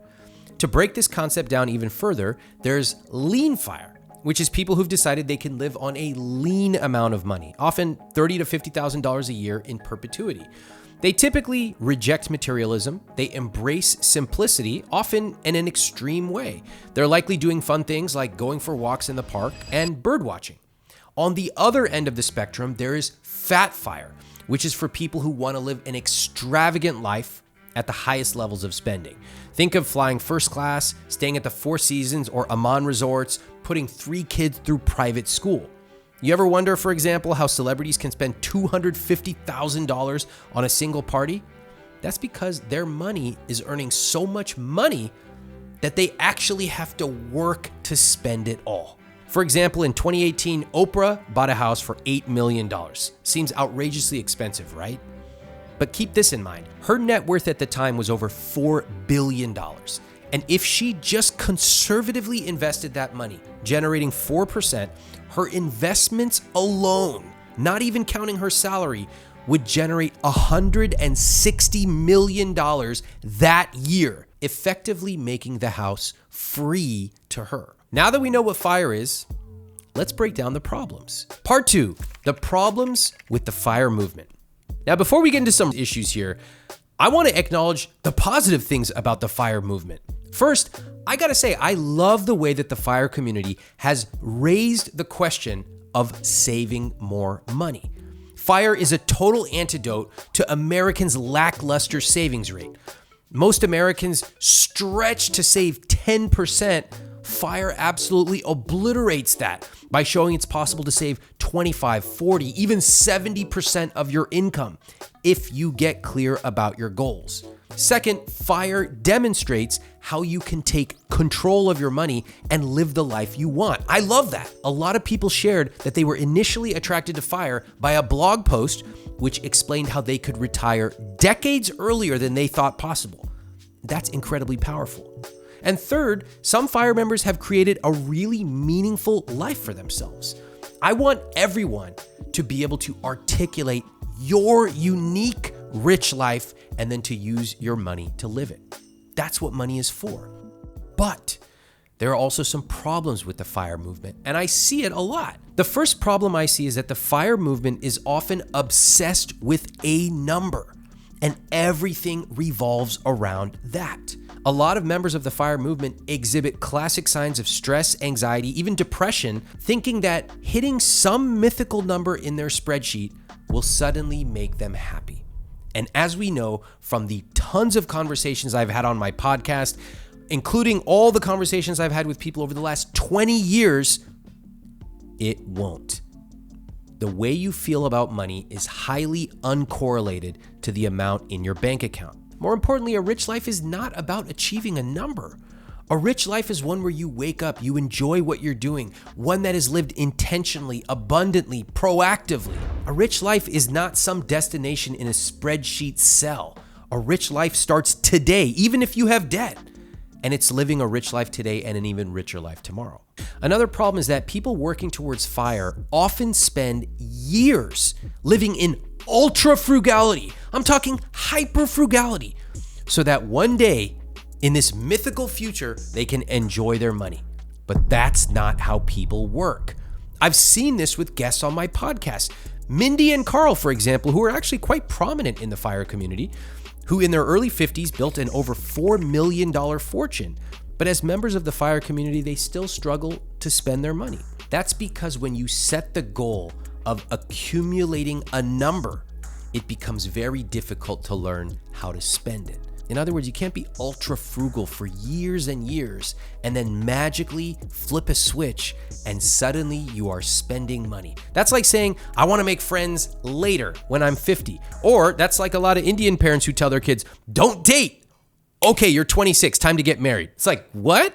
I'm missing an entire skill set here. You end up not learning the skill of spending money. And that is a skill, something that has to be learned in your 20s, your 30s, your 40s. Of course you should save. Of course you should invest aggressively. I talk about that all the time. But you've also got to exercise that spending muscle now, because if you don't, it deteriorates. And in fact, you create new grooves that simply tell you the only right thing to do with your money is to accumulate it or even hoard it. And the third problem with FIRE is that it's a movement that often valorizes how little you can spend.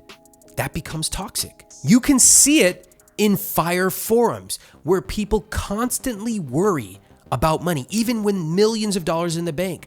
They often worry about what the community will say if they were to buy a nice car. I've had people on my podcast who have millions of dollars in the bank. They want to buy something nice, like a nice bag. But the question is, what would my friends say? And that demonization of spending within the FIRE community creates an unhealthy relationship with finances. If you want to buy something and you can afford to do it, I'm all for it. Now, the good news is that in recent years, there are more and more people in the FIRE community talking openly about spending money on the things they value. There are prominent members of the FIRE community who have come out, who have spoken about their struggles in spending money and their journey to be able to spend money meaningfully. There are other folks who have shared some of the things they've bought and how it has affected them in a positive, sometimes even negative way. There are conferences where FIRE attendees are now talking about the meaningful lives they want to create, not simply the amount of money they want to save. I love that. That's a totally healthy development, and I'm a big fan of it. We don't want an unhealthy relationship with food, just as we don't want an unhealthy relationship with money. Money is not meant to simply be accumulated. It's meant to be thoughtfully respected, saved and invested, and yes, also spent. Before I get to the third part of this video, do me a favor, hit subscribe, turn on notifications. It helps this channel grow, and it lets me keep sending you new ways to think about money every single week. All right, that brings me to part number 3, how to achieve financial independence the right way. Now, FIRE is not easy, and often you'll hear people who are not in the FIRE community instantly dismiss it. They'll say things like, I'm too young to think about that, or 50% savings rate, I can barely save 5%. It's interesting, by the way, the people who say I'm too young to think about saving and investing, just a few years later, you'll notice that they change and they'll say, it's too late for me to start. Isn't that interesting? Often you'll hear people say, this beautiful chestnut, I'd rather spend my money now than nickel and dime myself for the next 30 years. Nobody told you have to nickel and dime yourself, but what about being thoughtful and intentional with your saving and investing? Of course, the real answer is that you can choose whether the crossover point is part of your rich life, and if you want to reach it, you get to choose how to achieve it. So how do you achieve financial independence? Like I mentioned earlier in this video, a lot of people in the FIRE community focus on saving a huge portion of their salary. Forget about 10% or 15%. A lot of them are talking about 40, 50, 70%. Let me give you an example. Let's say your household income is $80,000. Your monthly expenses are $6,000. Theoretically, you could reach your crossover point in 38 years if you follow the usual advice of saving and investing 10%. Or you could reach it a lot faster. Let me show you with some real numbers. Option 1, you could cut your monthly expenses in half. Now, a lot of people are like, F off, Ramit. You're telling me to cut my monthly expenses in half? Do you know how much it costs? Yes, I get it. It's expensive. But there are also a lot of examples of people in the lean FIRE community actually doing it. So let's just go through the process. Following this strategy, for example, you could reach your crossover point in just over 12 years. Keep in mind the trade-off here. 12 years is really fast for a crossover point, but you've targeted ongoing spending of $36,000 per year every year. And that's quite low for a lot of people. In fact, according to the US Bureau of Labor Statistics, the average US household spent $72,000 in 2022. Let's take another option. Option 2, you could raise your income. Let's say you follow the advice in my book, I Will Teach You to Be Rich, and on my website to negotiate a 30% raise. If you take all that extra money and you invest it, you'd hit your crossover point in 22 years. Notice that this takes longer than option 1, actually a lot longer. But in this example, you've targeted spending $72,000 per year. That's much more in line with what the average US household spends, and you could probably maintain it a lot easier. Or option 3, you could do a combination of both. If you increase your income by 30% and cut your spending by 30%, you'd hit your crossover point in just 9 years. That is an extremely short time to your crossover point combined with relatively high spending.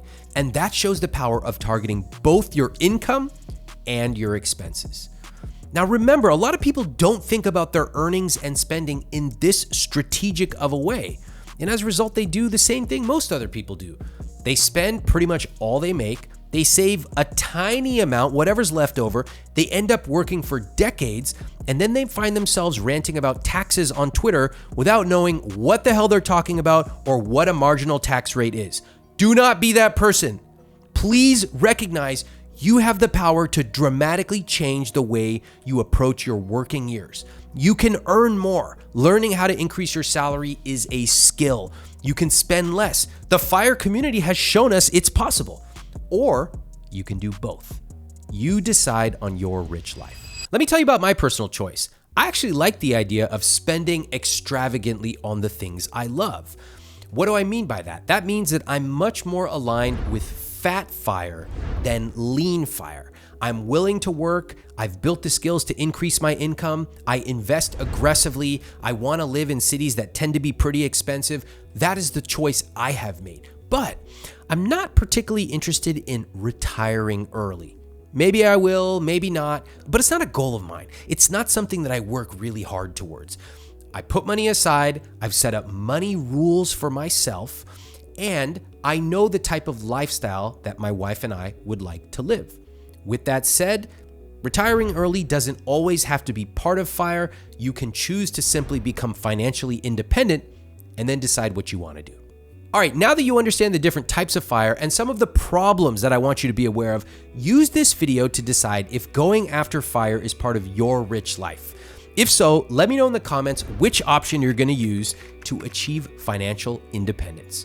If you've ever thought, why do I always feel like I'm behind with money? This video is for you.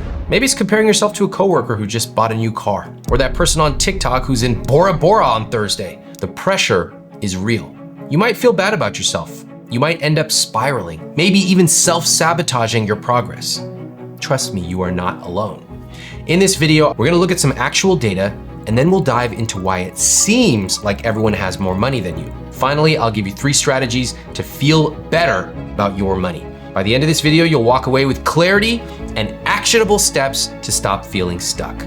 Let's get into it. Part 1, the data. Is it true? When you see a lot of other people living these seemingly perfect lives, the vacations, the luxury cars, the new houses, it's natural to wonder, am I the only one who doesn't have this stuff? But before you start to believe that, we have to look beneath the surface. Let me show you some data on household credit card debt. What you can see is a lot of people are clearly buying more than they can afford. And then there's this idea that everyone is living paycheck to paycheck. That's also not true. See, there's this common story floating around that everyone is just scraping by and the economy is incredibly difficult for everyone and no one can afford groceries. No, the actual data shows that the median household has a net worth of $193,000 and they have $8,000 in their checking or savings account. Now, there's a big difference between not having enough money and not being intentional with their money. What I'm trying to show you right now is that the way you feel about your money is not really correlated with reality. For instance, I've worked with people making $100,000 a year who feel completely broke. Same thing with people who make $300,000 a year. Sometimes they even say, we're living check to check. I go, really? Because you've maxed out your 401k, you're sending your kids to private school, and you're taking 4 vacations a year. They go, it doesn't feel like I have lots of money. Your feelings about money are highly uncorrelated with the amount in your bank account. At the same time, let's acknowledge some other truths. Wealth inequality is real. The top 10% of US households have $6.9 million on average. As a group, they hold 67% of total household wealth. On the other hand, the bottom 50% of households have $51,000 on average and only 2.5% of total household wealth. Look at those numbers, the difference between wealth of the top 10% and the bottom 50. Now, I believe we can simultaneously acknowledge the need for personal responsibility and the need for systemic change. But to tell you the truth, systemic change is outside the scope of this video. So I'm gonna focus on how we manage our money today. 2 people can have the very same income. One is stressed out, the other is thriving. Why? In part because of the way they look at their money and because of the choices they make. So is everyone richer than you? Probably not. But it might feel that way because of how we see money today. Now, let's get to part 2, why it feels like this. Money stress is real and pervasive. Even if you're earning a good income, you might feel like it's never enough. Why? Because money stress isn't just about how much you make or even the number in your bank account. It's about how much you feel in control. We love to feel in control. The problem is we're horrible at it. Think about it. If every time you get paid, you're scrambling to pay bills and cover rent, you feel like every time you take 1 step forward, you end up taking 2 steps back, that's stressful. It's even worse if you don't know where your money is going at all. I've talked to people on my podcast earning 6 figures who feel just as anxious about money as someone earning $40,000 a year. It's not just about numbers. It's a lot deeper than that. Here's what I really want you to understand. Money stress comes from not having clarity and understanding of your finances. The vast majority of people who feel stressed out about money have never read a single book about personal finance. It's like asking me to walk in and start building a house. Build a house? I don't even have a hammer. Of course I'm gonna feel stressed out. I don't know what any of these tools are. What's a 2x2? I don't even know if that's the right example.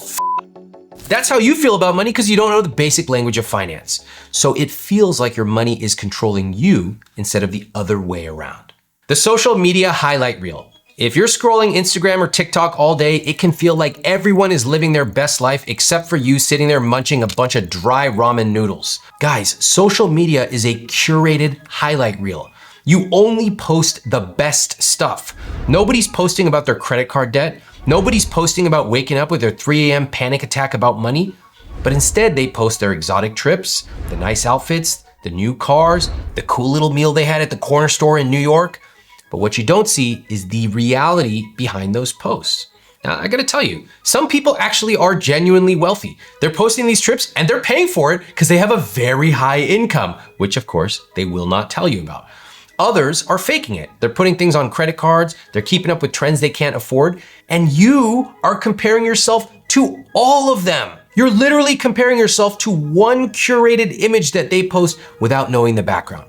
I have had couples on my podcast who are living a very nice life. They have a big house, they have a fancier car than I do, they take very nice vacations, but when we looked at their finances, they were drowning in debt. They were spending money they didn't have and projecting an image they could not sustain. We don't know our numbers. Another huge reason it feels like everyone has more money than you is that you don't know your numbers. And I'm not just talking about how much you make, I'm talking about your vision of enough. 50% of the couples I speak to do not even know their household income. Let me say that again. 50% of the people I speak to do not know their own household income. No wonder you're stressed. You don't even know the basic numbers in your personal finances. But then, most people also have no idea how much they actually need to feel secure. Guys, here's a little hint. Maybe your feelings are not even correlated to a number. Like when I ask someone, how much money would it take for you to feel like you're doing okay? They almost always say something like, I don't know, but more than I have today. Without a clear idea of what you need and what enough is, it's impossible to ever feel good.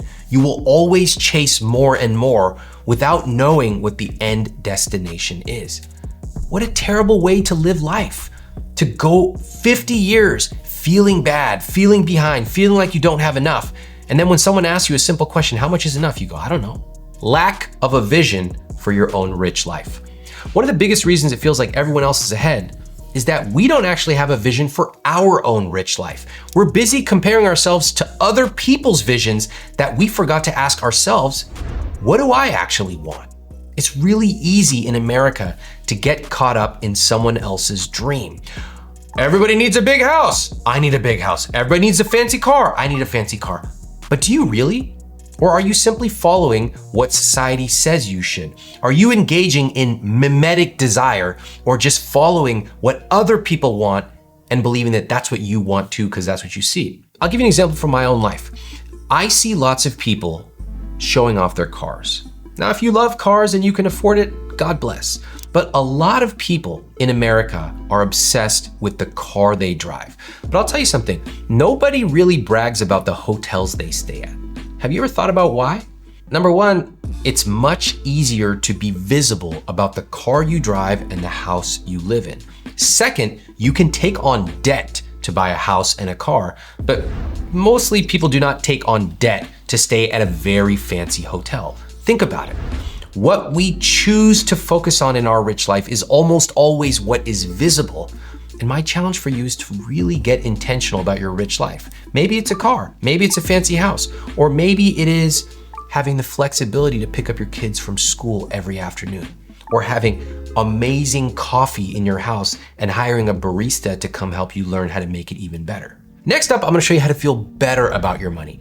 But first, click that subscribe button so you can follow all of my new videos. I want you to feel empowered and confident with your money. That's why I put out a new video on money strategies and money psychology every week. All right, now let's move to part 3, how to feel better about your money. Like I said earlier, your feelings about money are highly uncorrelated with the amount in your bank account. Instead, I'm gonna share 3 easy ways for you to finally feel better about money. Step 1, build a plan that works for you. So much of our money stress comes from uncertainty and not being sure what the right thing to do is. The first step is to take control of your money, specifically your cash flow. Know how much is coming in every month, know how much is going out, and start telling your money where to go instead of wondering where it went. And you can't control what others do, but you can control your own money to create your vision of a rich life. Here's how you do it. First, figure out your money dial. Money dials are these spending categories that you love to spend money on. Here are some examples of money dials. As you can see, number 1 is food. People love to spend money on food. The next step is travel, and on and on and on. Now look at your own spending. Which area excites you the most? A lot of people will say, family. I go, cool, show me in your conscious spending plan. Where's your spending on family? It's been busy, I don't know. Health is really important to me. Okay, show me in your calendar and your conscious spending plan. Where's your spending on health? I don't know. I go, what are you spending on? They go, DoorDash. What the f? Misalignment. Misalignment with what you claim is your rich life and where you're spending time and money. So, when you get clear on your money dials, you get to decide what is meaningful in your life and then turn that dial up. And as you spend more on the things you love, even spending extravagantly, then you get to cut back mercilessly on things you don't. After you've figured out your own money dial, I recommend you create a conscious spending plan that focuses on using your money to live a rich life. Using this template makes it really easy to plan where you want your money to go so that you are actually using it to enjoy your life. And you only have to track 4 key numbers: your fixed costs, your investments, your savings, and your guilt-free spending. When you know these numbers, you will feel much more in control. So download a copy of my conscious spending template in the description below. It's free. Step number 2, rethink the way you compare yourself to others. The next time you feel the urge to compare yourself, ask yourself first, do I even want what they have? Have I taken a second to design my rich life, or am I just looking at other people and then feeling bad? Here's some questions to ask yourself. What does your rich life look like today and tomorrow? Look at your calendar. What have you been spending time on? What do you want to spend time on going forward? What would a perfect day for you look like? Get specific down to the time, place, and people. And what is on your rich life bucket list? What are the words or phrases or feelings that come to mind when you look at this list? Now, if you want help doing this, you can pick up a copy of my journal, the I Will Teach You to Be Rich journal, which will take you through a guided process of coming up with your vision of a rich life. And the more you dial in your rich life, the more personal it will be for you and the more bewildering it will be to other people. That's how it should be. Your vision of a rich life should fit you like a handmade glove. But I want you to keep going. I want you to make at least one item on your bucket list actually happen. So as you go through the journal and you use the 10-year bucket list exercise, I want you to pick one item from that bucket list that's exciting to you in the next decade. And then you estimate how much it'll cost. You decide when you want to do it, and you automatically start saving for that goal. What I love about this is you are taking real steps to make your rich life happen. And now it's just a matter of time. Because of the system you built where you are automatically saving money in a specific account, you know that every single month you're getting closer to making your dream a reality. Your dream, not somebody else's, your dream. And step number 3, celebrate the small wins. You gotta focus on progress, not just perfection. Every small step, like saving $50 this week, or setting up a connection between your checking and savings account, or paying off your credit card debt, gets you closer to your goal. And you should celebrate that. Celebrate creating a debt payoff plan. Celebrate doing your conscious spending plan with your partner. Celebrate your first automatic investment. Now, how do you celebrate it? Here's a few ideas. Every single month when you have your monthly money review, give each other a big hug at the end of it. Pay for a babysitter and go out to dinner. Make it a priority in your guilt-free spending. Or give each other a specific, vivid compliment about what you appreciate at the beginning of every meeting. Remember, no progress is too small. You can't celebrate enough. And taking time to celebrate your wins will keep you motivated and excited about money. I know it might seem like everyone has more money than you, but the truth is they don't have your specific experiences, goals, values, and certainly not your vision of a rich life. So these tools I've given you help you stop comparing yourself to them and start focusing on what matters to you. When you do that, you take back control. A recent study found that 73% of young Americans want to enjoy their money now instead of saving money for the future. And that stat honestly makes me nervous. Why is this? Why are so many Gen Z and young people giving up on their financial future? Well, in this video, I'm gonna break this concept down, and then I'm gonna give you 3 financial steps you can take to take control of your money. But first, yes, your feelings are valid. The economy is tough. How many of us have parents telling us, just cut back on avocado toast, and soon you can buy a house? No, that's actually not true. Today, I want to back up everything I'm saying with data. Take a look at this chart. Housing is historically unaffordable right now. In fact, the last time housing was this unaffordable was in 1985. To put that in perspective, 39 years ago, the top movie was Back to the Future. Actually, that is correct because that is one of the greatest movies ever created. The top song was Careless Whisper.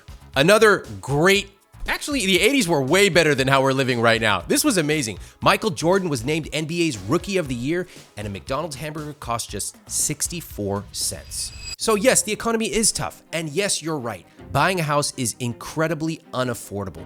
In fact, I want to take you back in time and show you what housing looked like for your parents. 40 years ago, a house would cost roughly 2.5 times your annual income.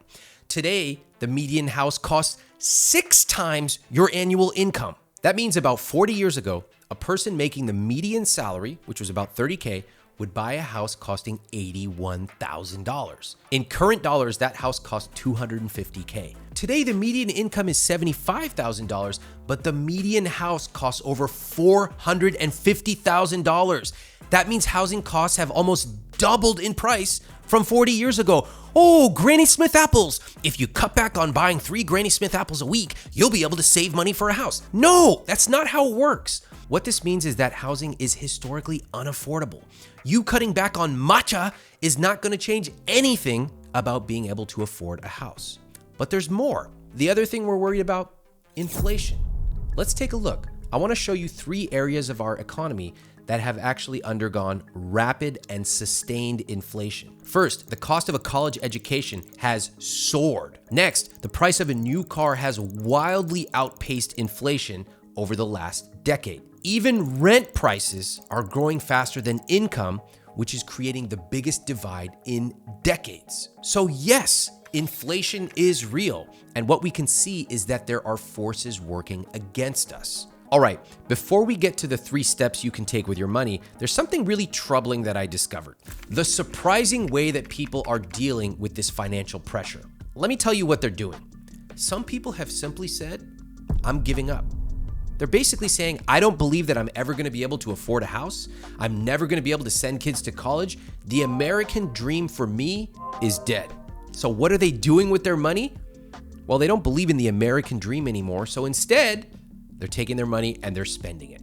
They're spending it on fun stuff like clothes, travel, going out, food delivery. Honestly, I get it.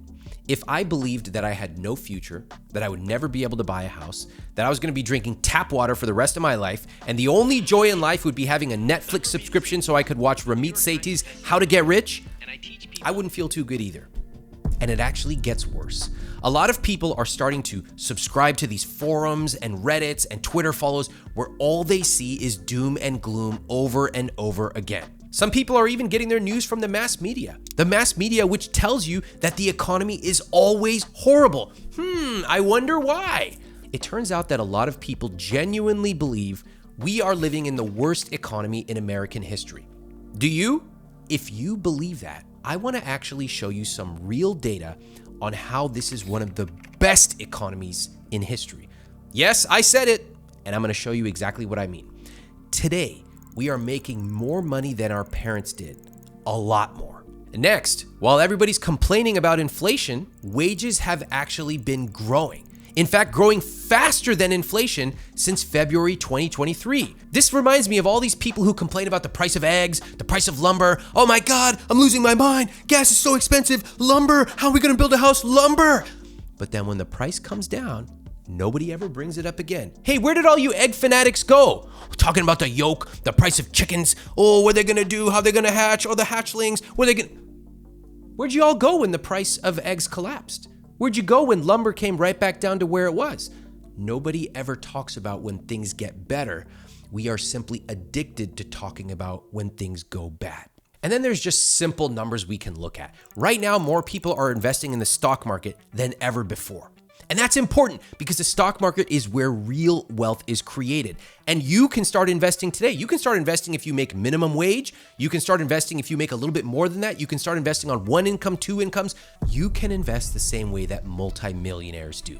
And I want you to. You probably haven't heard about these stats. You probably didn't know that wages are up, that inflation is down. In fact, a lot of you hate me right now. Who are we kidding? You're probably closing this video. You're leaving comments like this. Oh, Ramit, you lost me when you said the economy's good. That's because when you are addicted to hearing only bad news, you start to become out of touch with reality. I know these comments because anytime I say something positive about the economy, I get a bunch of doomers crawling out from their depressed basements telling me I'm wrong, when all I'm trying to do is share an innocent little chart and then go back to eating my chicken and rice. Guys, things can be good and bad at the same time.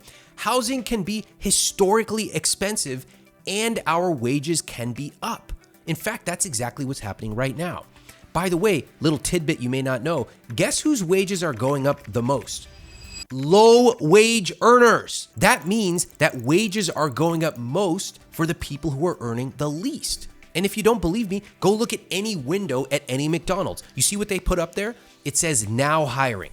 That's because they can't find enough people to work there, so they are being forced to raise wages. Now here's my message to you. We cannot just sit here and surround ourselves with boomers telling us the economy is amazing, but we also can't surround ourselves with doomers who are telling you that your life is over. That's not true either. We need nuance to live a rich life. So if you want to be smarter than the people around you, you need to look beyond the surface. You need to understand what is truly going on. Before I continue, make sure you're subscribed to this channel so you're not going to miss out on any of my money tips. Now let's talk about how to get ahead with your money. There are 3 key steps I want you to do. Step 1, make your money work for you. Yes, you need to be mastering the fundamentals when it comes to your money. You're not going to wait for a macroeconomic shift. You're not going to sit around debating investing because of geopolitics. No, you're going to control what you can control. That means every single month, I recommend you invest at least 10% of your money, and it's happening automatically. Investing is where true wealth is created because time and compounding are on your side. Next, you're saving 5 to 10% towards a 3-month emergency fund. That emergency fund is a safety net in case anything happens, like layoffs. You're also saving for a vacation, down payment, whatever is important to you. Next, you're paying your credit cards automatically and in full every single month. That's because you're too smart to be paying the credit card company's interest. Next, your fixed costs are below 50 to 60%. That includes things like housing, transportation, groceries, and bills. I will acknowledge that because housing is so expensive right now, it's sometimes difficult to hit this number, especially in high cost of living areas. That's why you want to pay close attention to your fixed costs. And the last one, my favorite one of all, you are spending the rest of your money guilt-free. If you want to travel, you want to go out to restaurants, you want to do self-care, you can do it guilt-free because you know that your money is automatically being saved and invested without you having to do anything. The only rule I have for your guilt-free spending is you're not allowed to spend it at Chili's because Chili's, the restaurant, is disgusting. Step number 2, get comfortable coming up with your own point of view. I think the rarest thing in the universe is for somebody to have an individual point of view. I have my own point of view, and it's taken me 30 years to come up with it. Right now, it's cheaper for me to rent than to buy. So I rent. I spend extravagantly on the things I love, which included a multi-day wedding and nice clothes. I know you frugal freaks online think weddings are a complete waste of money and you prefer to wear a stretched out Cisco t-shirt from 2004. That's your prerogative. If that's your rich life, such as it is, fantastic. For me, I like to spend money extravagantly on the things I love, as long as I cut costs mercilessly on the things I don't. I want the same for you. Those are just a couple examples of my point of view. I really encourage you to create your own point of view. For example, you might love spending money having an amazing sushi dinner once a week, or you might want a relaxing massage once a month because it helps you with your health. That's great too. But in order to do that, Step 1, you gotta make your money work for you. Step 2, you gotta come up with your own point of view. And step 3, do not allow yourself to fall into the vortex of doom. You know you're in the vortex of doom when you see comments like this. I'm taking my debt to the grave. Must be nice.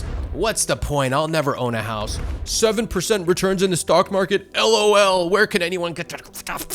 Anyone get that? A simple index fund. Listen, I get it. It's gratifying to feel that indignance, to feel the resentment, to feel the rage running through your veins. They f***ed us. I can't get ahead. Feels good, right? Maybe they did.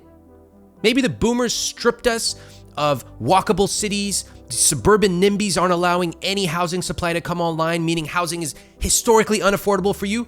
Okay, they did that. Let's not give up. Let's win instead. Let's create our own rich lives. Let's know our numbers. Let's create our own point of view and let's banish the vortex of doom so we can live our own rich life. So please, do not become a doomer. I know it's tempting. I know everyone else is doing it, complaining about the price of lettuce. But please don't. It is the wrong way to go. Yes, we need more affordable housing. Yes, we need education and childcare to become more affordable. Yes, that's why I vote, and that's why you should too. But we also need to take responsibility for our own rich lives. I hope this video challenges your perspective on saving for your future, and it inspires you to take control of your money. I'm 42 years old and I teach people how to live a rich life. And let me be honest, sometimes you need someone to give you a gentle kick in the ass and give it to you straight, no matter how hard it is to hear. So here are 50 money truths I wish I knew at 20, 30, and even some things I have to remind myself about in my 40s, starting with number 1. You don't have all the time in the world. The longer you wait, the harder it gets. So put in the work early.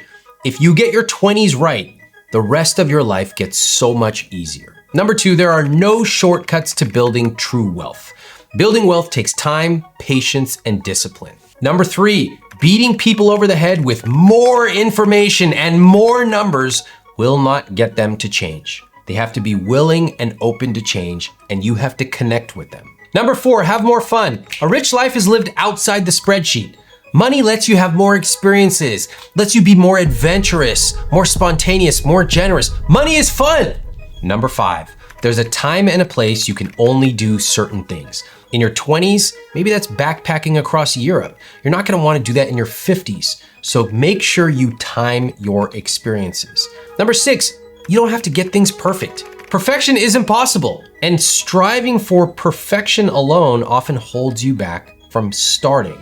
Learn, know that you're not gonna be perfect, and you'll improve along the way. Number 7, think about who you wanna be and start spending money on it now, even a little bit. For example, I wanted to be fit, so maybe I should spend money on a gym membership. Maybe I should hire a trainer once a month. Later, I can add on more. Number 8, have a big cash reserve so when opportunities present themselves, you can take advantage of them. For example, the 2009 housing crash, 2020 drop in the stock market. This of course assumes that you are already investing. I do not want to be timing the market for my primary investments. Number 9, create a tripod of stability. For me, the 3 most important things: healthy relationship, healthy workplace, healthy housing environment. This allows me to take on more risk in other areas, like building a business. Number 10, talk about money early in your relationship. Personally, I messed this up. 11, the more you make, the more generous you can be.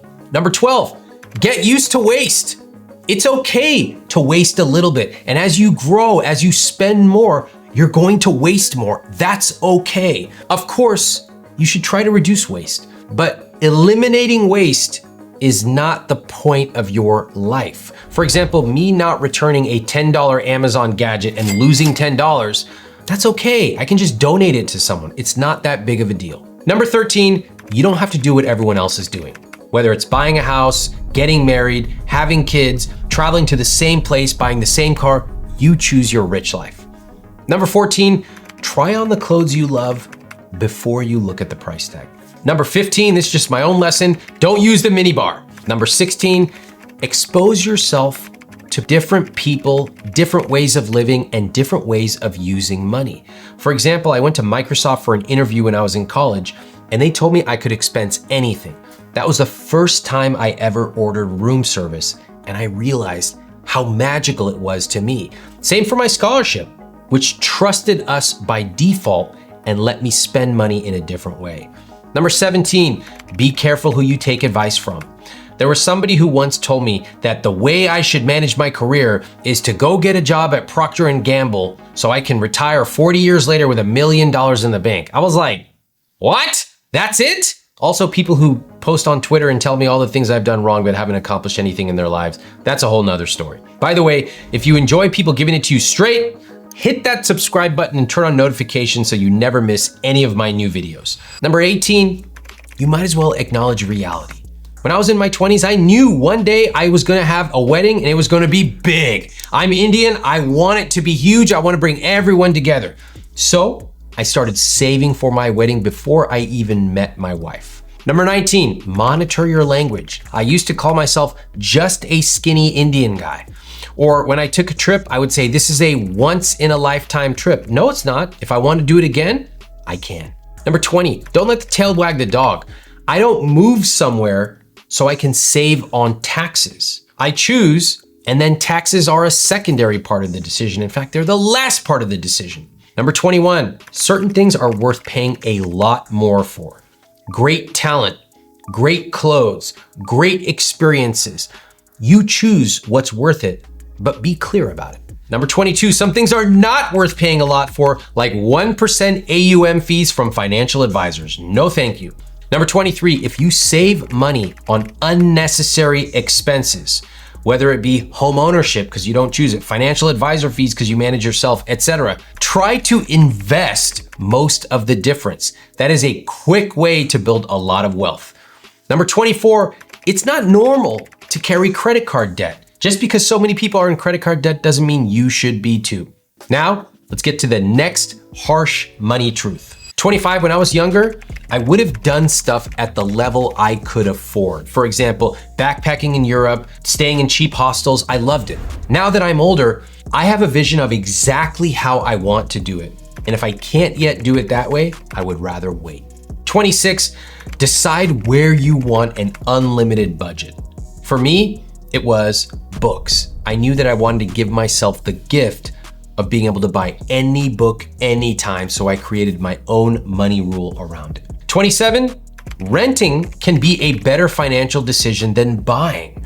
You gotta run the numbers. 28, talking about money with your partner is not weird. Having an agenda is not weird. If you are married, you are running a business, the business of running a household together. And talking about money can bring you closer together and build that connection. 29, don't be misled by what you see on the surface. You might see someone spending a lot of money. Maybe they have secret family money. Maybe they're in debt. Maybe they can actually afford it because they make way more than you know. Most people will rarely admit it.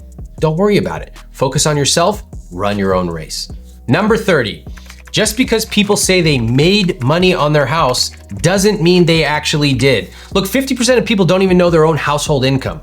Most people, when it comes to their housing, do not understand phantom costs like fees, opportunity costs, inflation, etc. Number 31, don't talk about generational wealth when you are in massive debt. Pay the debt off first. Number 32, the second best time to start investing is today. So what if you didn't start when you were 17 years old? I wish I started deadlifting when I was 17, but I didn't. You can still start today and move closer to your rich life. Number 33, celebrate the journey or you will always feel behind.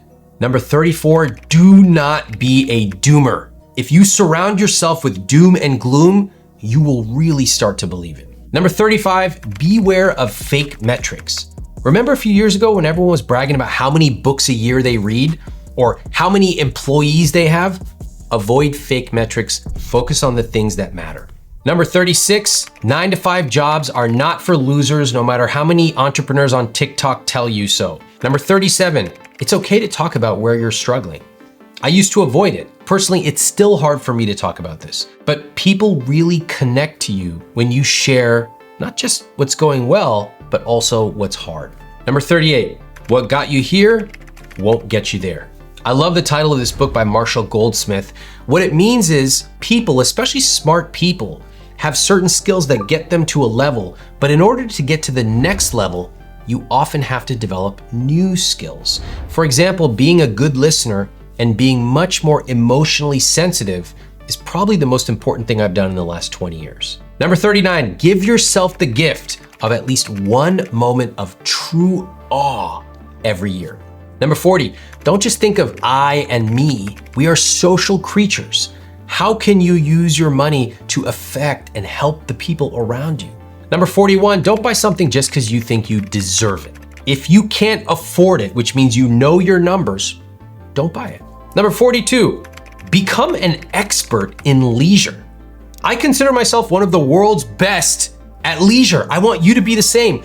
Take time, enjoy yourself. Do not be the typical American who overworks themselves, moves to Florida, gets skin cancer, then dies. Number 43, reframe your negative thoughts into something positive. I'm not just a skinny Indian guy. I just haven't learned the skill of training and fitness yet. I'm not lazy. I'm resting and recuperating so that when work calls for it, I'm ready to pounce. Number 44, some people will willingly get scammed because they do not want to do the hard work. They're looking for get-rich-quick schemes no matter how many times you tell them it's a scam. Do not be one of these people. Number 45, double it or triple it. Whatever you think you'll spend on a big expense, a vacation, a wedding, eating out, double it or triple it. That's probably closer to what you will actually spend when you factor in all the related expenses. Number 46, learn the phrase, no. It's okay to say no. The people around you will be okay if you say no. You can adapt it and soften it by saying something like, sorry, I can't take that trip. I'm focusing on building my savings right now. Number 47, take a second and appreciate people when they put in effort. For example, when I visited people's houses on my Netflix show, they were probably wearing the best clothes they own. Their house was probably the cleanest it will ever be. It looked amazing. I always took a second and appreciated them and their family. And that's what people remember. 48, if you can't pay it off the next month, don't put it on your credit card. Make a savings plan for it, and then once you do it, celebrate. Number 49, your loved ones remember who steps up when they need help. I think about book tour and who came to my events. I think about when my wife and I launched a fundraiser and who donated, even 20 bucks. Those things stick with us, we remember. And number 50, nobody cares. You know how I helped my friend get a 75% raise? I taught her that when she went into the negotiating room, she was talking about how much work she did, how hard she works. I said, nobody cares. Your boss couldn't care less. All they care about is, are you making their lives easier and are you making them money? She reframed how she presented herself and she remembered one of the key lessons of life, nobody cares. So show them in a way that makes them care. And that is the list of 50 harsh money truths I wish I knew when I was 20. Which one of those surprised you the most? Leave a comment below. Why are you freaks so obsessed with individual stocks? I need to pick the right stocks. If you just pick Nvidia, you could be rich. Real investing is not about picking individual stocks. If you're still picking individual stocks in 2025, you are not investing, you are gambling. You might as well take all your money, put it in a big old Ziploc bag and just light it on fire. At least you'll be skipping the middleman. I'm gonna give you 5 reasons why investing in individual stocks is one of the worst things you can do with your money and what you should do instead. Reason number 1, you're not gonna pick the right stock. When I was 15, my dad helped me open up a custodial IRA at E-Trade. I had a few $1,000s from some high school jobs like being a pizza maker and a soccer referee, so I started looking for what to invest in. Now, for little old Ramit, this was about as exciting as it got. I know a lot of you went to parties, not me. I started doing stock research, which consisted of looking at which stocks went really high and really low, because I thought higher risk equals higher reward, and I'm young, so I can take the risk. Next, I restricted my searches to technology. Why? Because I understand technology. I did not understand technology. And finally, I read magazines like The Industry Standard, which hyped several different tech companies as they swelled to hundreds of pages of ads during the dot-com boom. So I ended up buying 3. The first, JDS Uniphase, which was an optical communications company. The stock effectively went to 0. Next, Excite, an early search engine which was renamed Excite at Home after being acquired. It went bankrupt. And then I bought a little company you may have heard of called Amazon.com. And my investment of a few $1,000s turned into a lot more. Well, I should be proud of myself, right? I picked the right stock. I won. Wrong. It might seem like I won, but it was actually pure luck. It was not about me being a good investor. It was a freakish, once-in-a-generation winner. Many people take away the wrong lesson from that story. They go, just pick the next Amazon.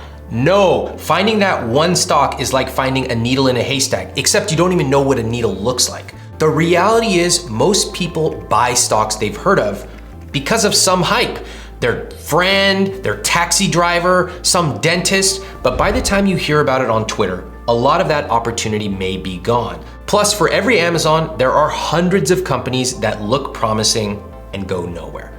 The truth is, picking individual stocks is highly risky and not particularly rewarding. Most people lose.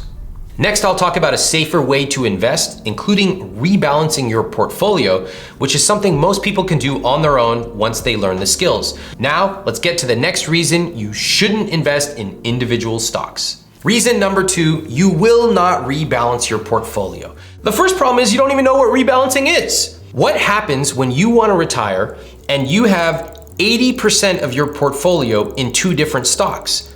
You might go, wow, sounds great. What happens if one of those stocks goes down by half? You see, when you're young, you can afford to take more risks. But as you get older, your investments should shift towards being more conservative. And if you're stuck obsessing about individual stocks, odds are you are not rebalancing properly. Let me explain. Rebalancing means you have a plan for your portfolio and you are constantly making tweaks to make sure that your portfolio matches your plan. For example, if you want to have 90% equities and suddenly because your stocks have gone way up, you have 96% equities, to rebalance, you would sell those equities to take you back to your plan. Now, without proper diversification and rebalancing, your portfolio becomes very risky and wildly unpredictable. Here's a little known fact.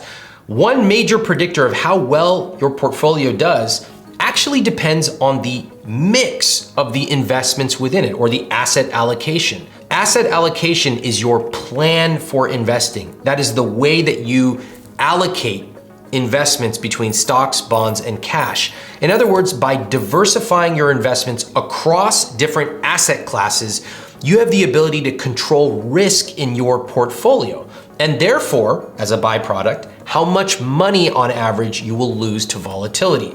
Now, it turns out that the way you allocate your portfolio, whether it's 100% stocks or 90% stocks and 10% bonds, makes a huge difference in your returns. Let me give it to you in a simple example. Your investment plan is actually more important than any individual investment. It's like how the table of contents in my book is actually more important than any individual page. That is why rebalancing your portfolio is so important as you get older. And here's the kicker. Most people don't even know they're supposed to rebalance. They just buy random stocks, hold on to them forever, and then hope for a miracle. And when the market drops, they panic. Let's say a few years ago, you decided you want to have 5% of your portfolio in Bitcoin. So you bought it. Look at how much Bitcoin represents in your portfolio today. Now, to rebalance, you should sell everything above 5% to get back to balance in your portfolio. Are you going to do that? Of course not, because nobody wants to sell something that is going way up. This is why rebalancing fails. The concept is good, but humans are very bad at wanting to rebalance. And this risk applies to crypto, individual stocks, or any investment in your portfolio. This is one reason that I encourage the individual average investor to look at target date funds. Target date funds are one fund, they are automatically diversified, and over time they automatically rebalance as you get older.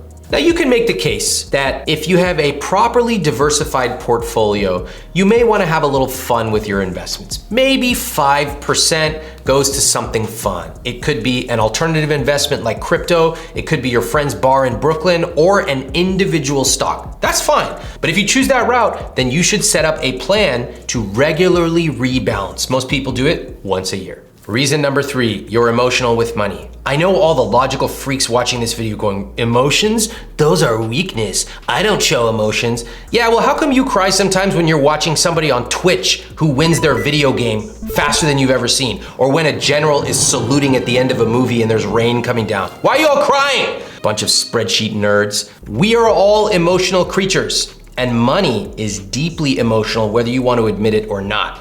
This is exactly what happens. You see the market tank?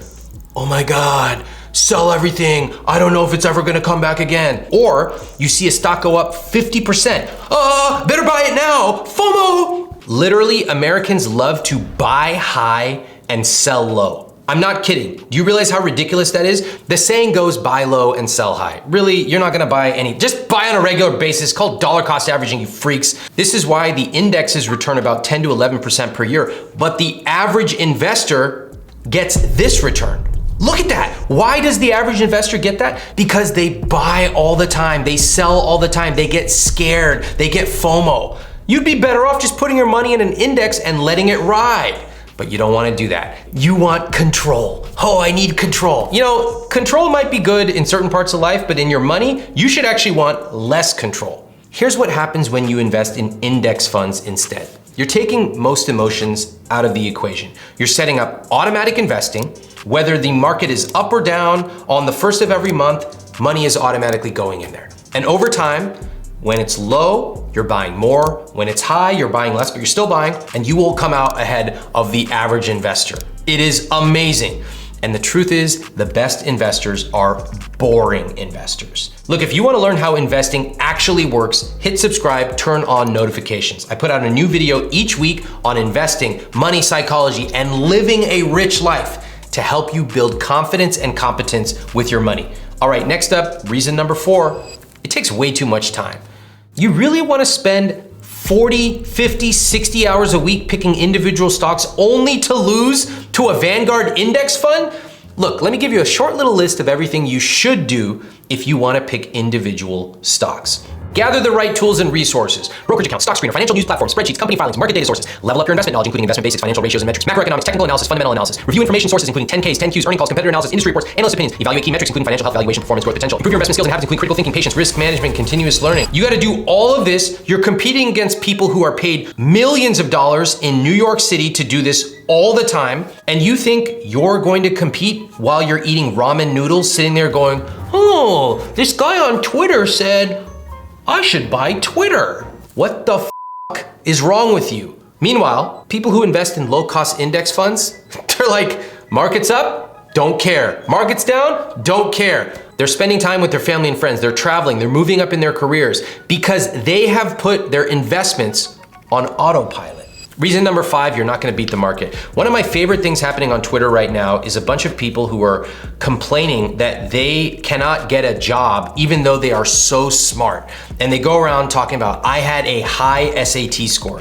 First of all, people who have a high SAT score do not say, I had a high SAT score. They just write the number, okay? Right there, I can tell you didn't have a high SAT score. Then they go, I did this, I tried to work here, and nobody gave me a job. Is it possible you're just not good? Is it possible you should hit the books? As it relates to stocks, you cannot reliably pick stocks that will outperform the market over the long term. You're not that smart. And I'm not being condescending. I'm not that smart either. It is way too difficult to compete against the global market, and there is very good research showing that the individual investor will not beat the market. Let me show you. About 80% of professional fund managers, these are people who have essentially unlimited resources and spend their lives studying the markets, fail to outperform the S&P 500. So if they can't beat the market, what makes you think you can do it while scrolling Reddit on your lunch break? Please stop going down these investment rabbit holes. You're not gonna find some secret investment strategy from some random guy on TikTok. And I hate to say it, but not everyone is a winner. In fact, most of the so-called financial experts you're listening to are investing failures. The S&P 500 has historically delivered about 10% per year, year after year. That's 7% per year after inflation. That is incredible. But when you pick individual stocks, you're taking a huge risk. Even professional investors like David Swensen, who had all the access in the world, said that individual investors like you and me should invest in a simple index fund. Why try to guess what stock will win when you can own the entire market and have relatively predictable returns by investing in a low-cost, long-term index fund? So here's the bottom line. Stop gambling with your money. Instead of picking individual stocks, invest in a low-cost, diversified fund. It's simple, it works, and it will let you live a rich life over time.